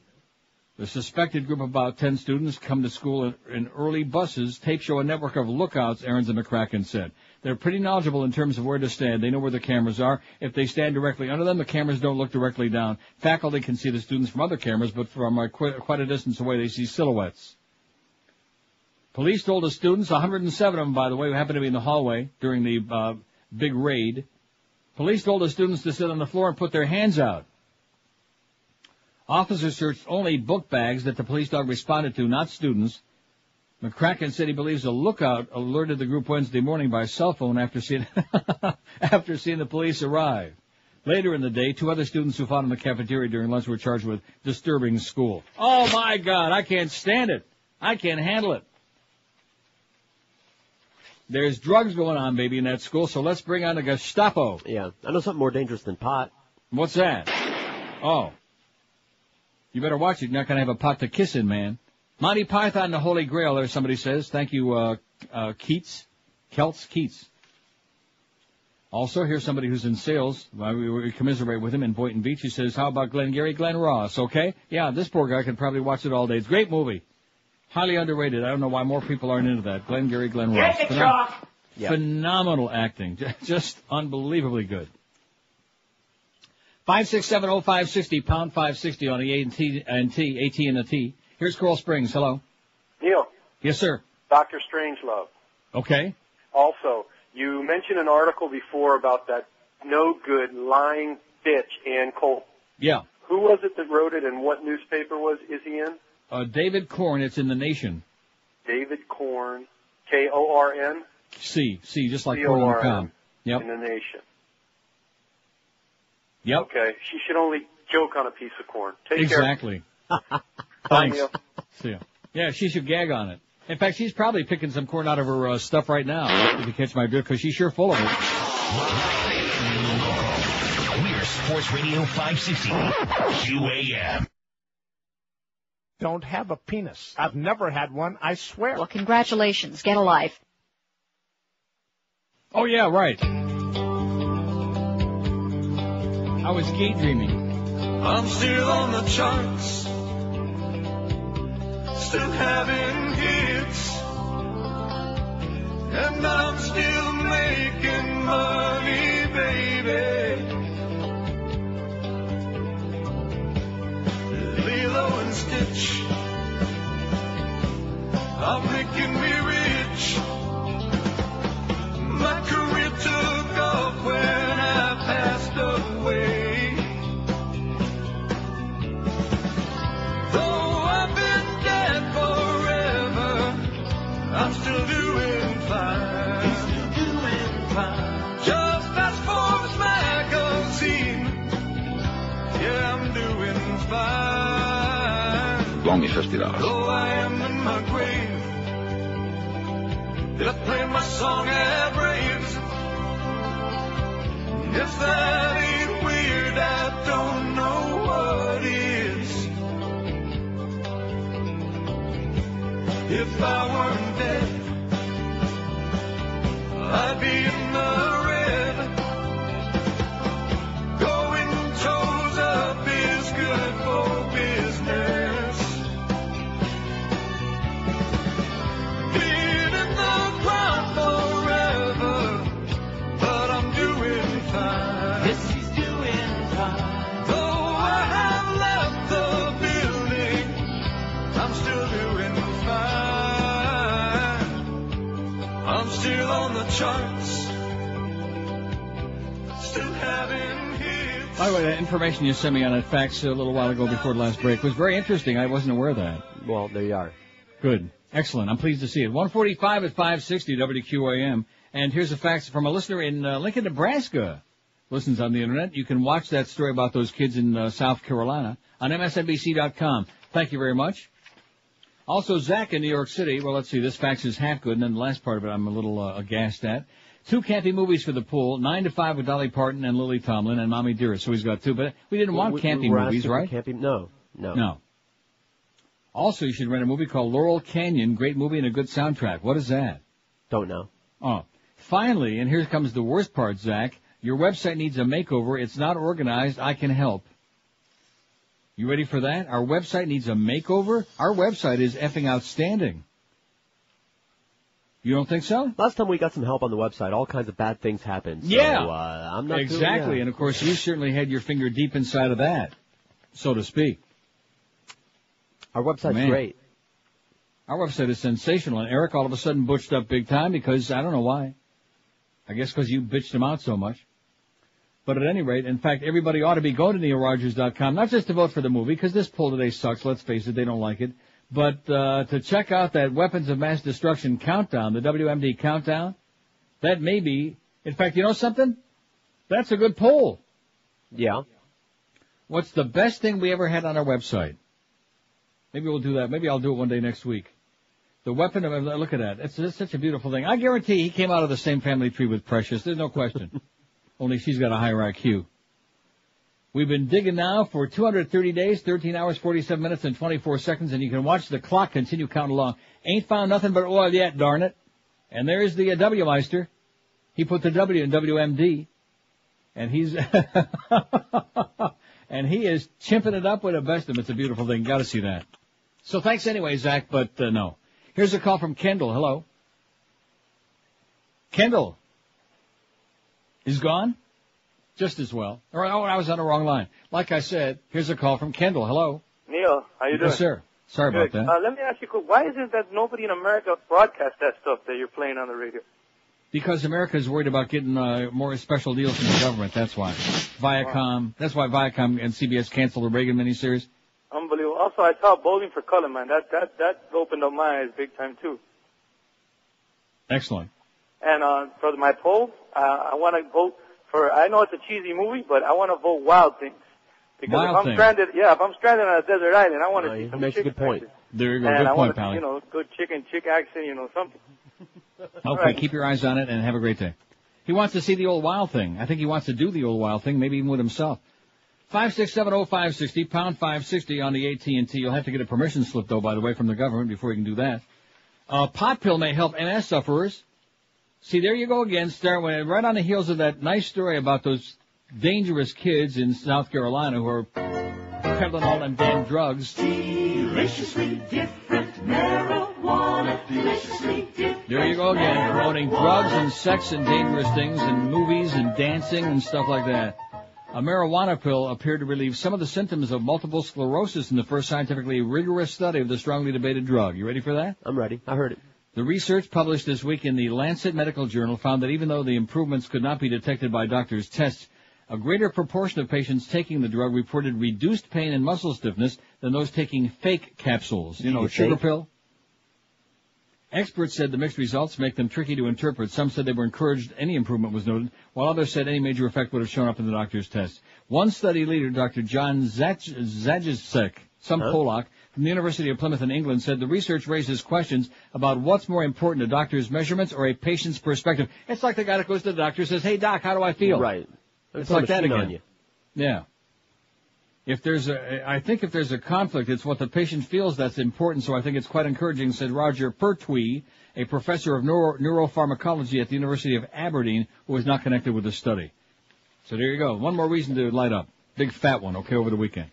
Oh, but of course it's illegal, so come on up here. They won't bother. This is Sports Radio 560 QAM.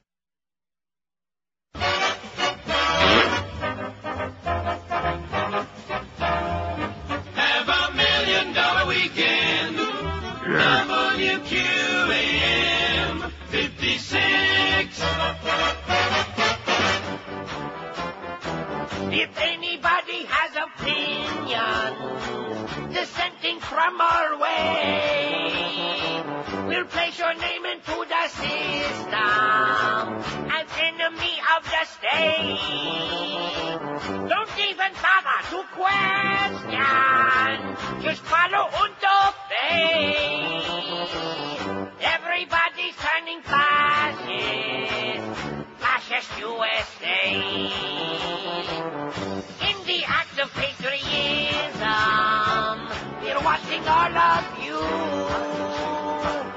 Everyone's under suspicion, so that's what you do. This got information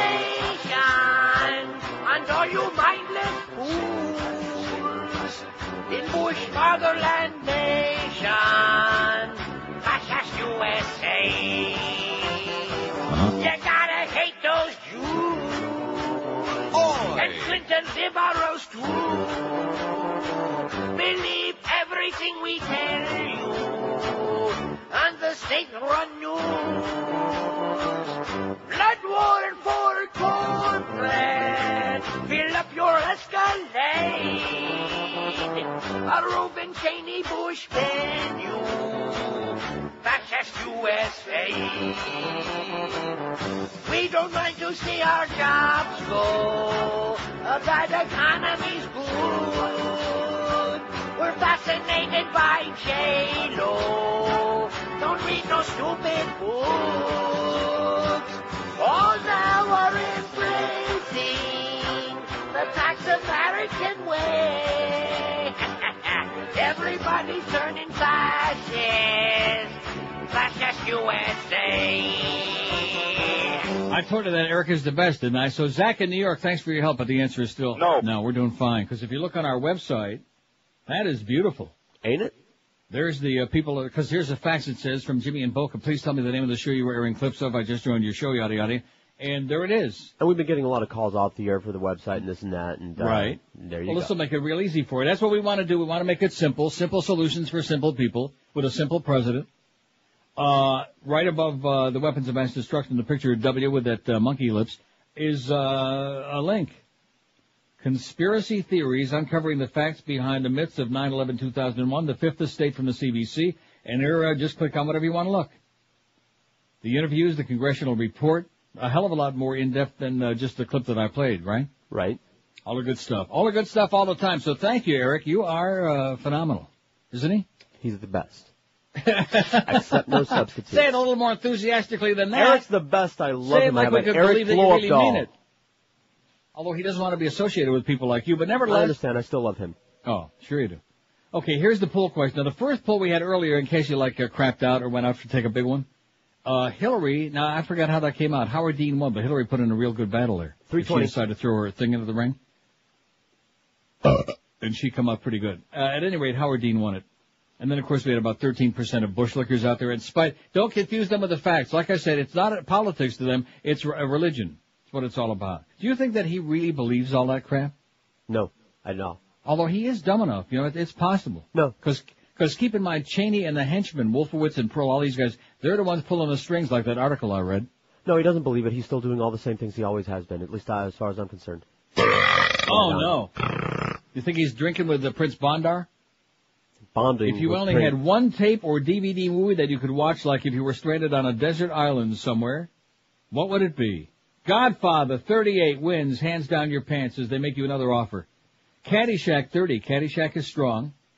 Airplane 22, I like Airplane better. The Big Lewinsky's got 15. History of the World Part 1, 13. South Park the Movie's got 11. Clockwork Orange 11. Pink Floyd The Wall's got 9. Godfather 2's got 8. Grease. 5 people like Grease. I can't tell you where they put it. Network's got 5. Monty Python and the Holy Grail 4. Endless Summer, all you Thurfer boys, got 3. I can't get over that. The Great Outdoors 3. Young Frankenstein 2. Straw Dogs 2. Glengarry Glen Ross 2. Glengarry Glen Hill's got 1. Until the End of the World 1. And no votes yet for Requiem for Dreams. Maybe that's why we didn't put it on there. Well, no, you know I wouldn't want to watch that over and over again. It's too depressing. Right on. Doctor Strangelove and Wild Things have none yet. But the Requiem for a Dream don't have any. It's a great movie, and it's one that you will watch several times if you get into it like we are. But you don't want to see it like over and over again because it might just make you want to blow your brains out. Or just blow. Or keep checking like on your inside of your elbow there to make sure that there's no purple haze. 320 at the joint, and they're gone. Not bad. We did over 300. Thanks, Pharrell. You're the best, baby. Mad Dog coming up next. Bye, bye, bye. The Neil Rogers Show on 560 WQAM, Miami, Fort Lauderdale. Will Chamberlain rate me? Yes! Yes! Absolutely.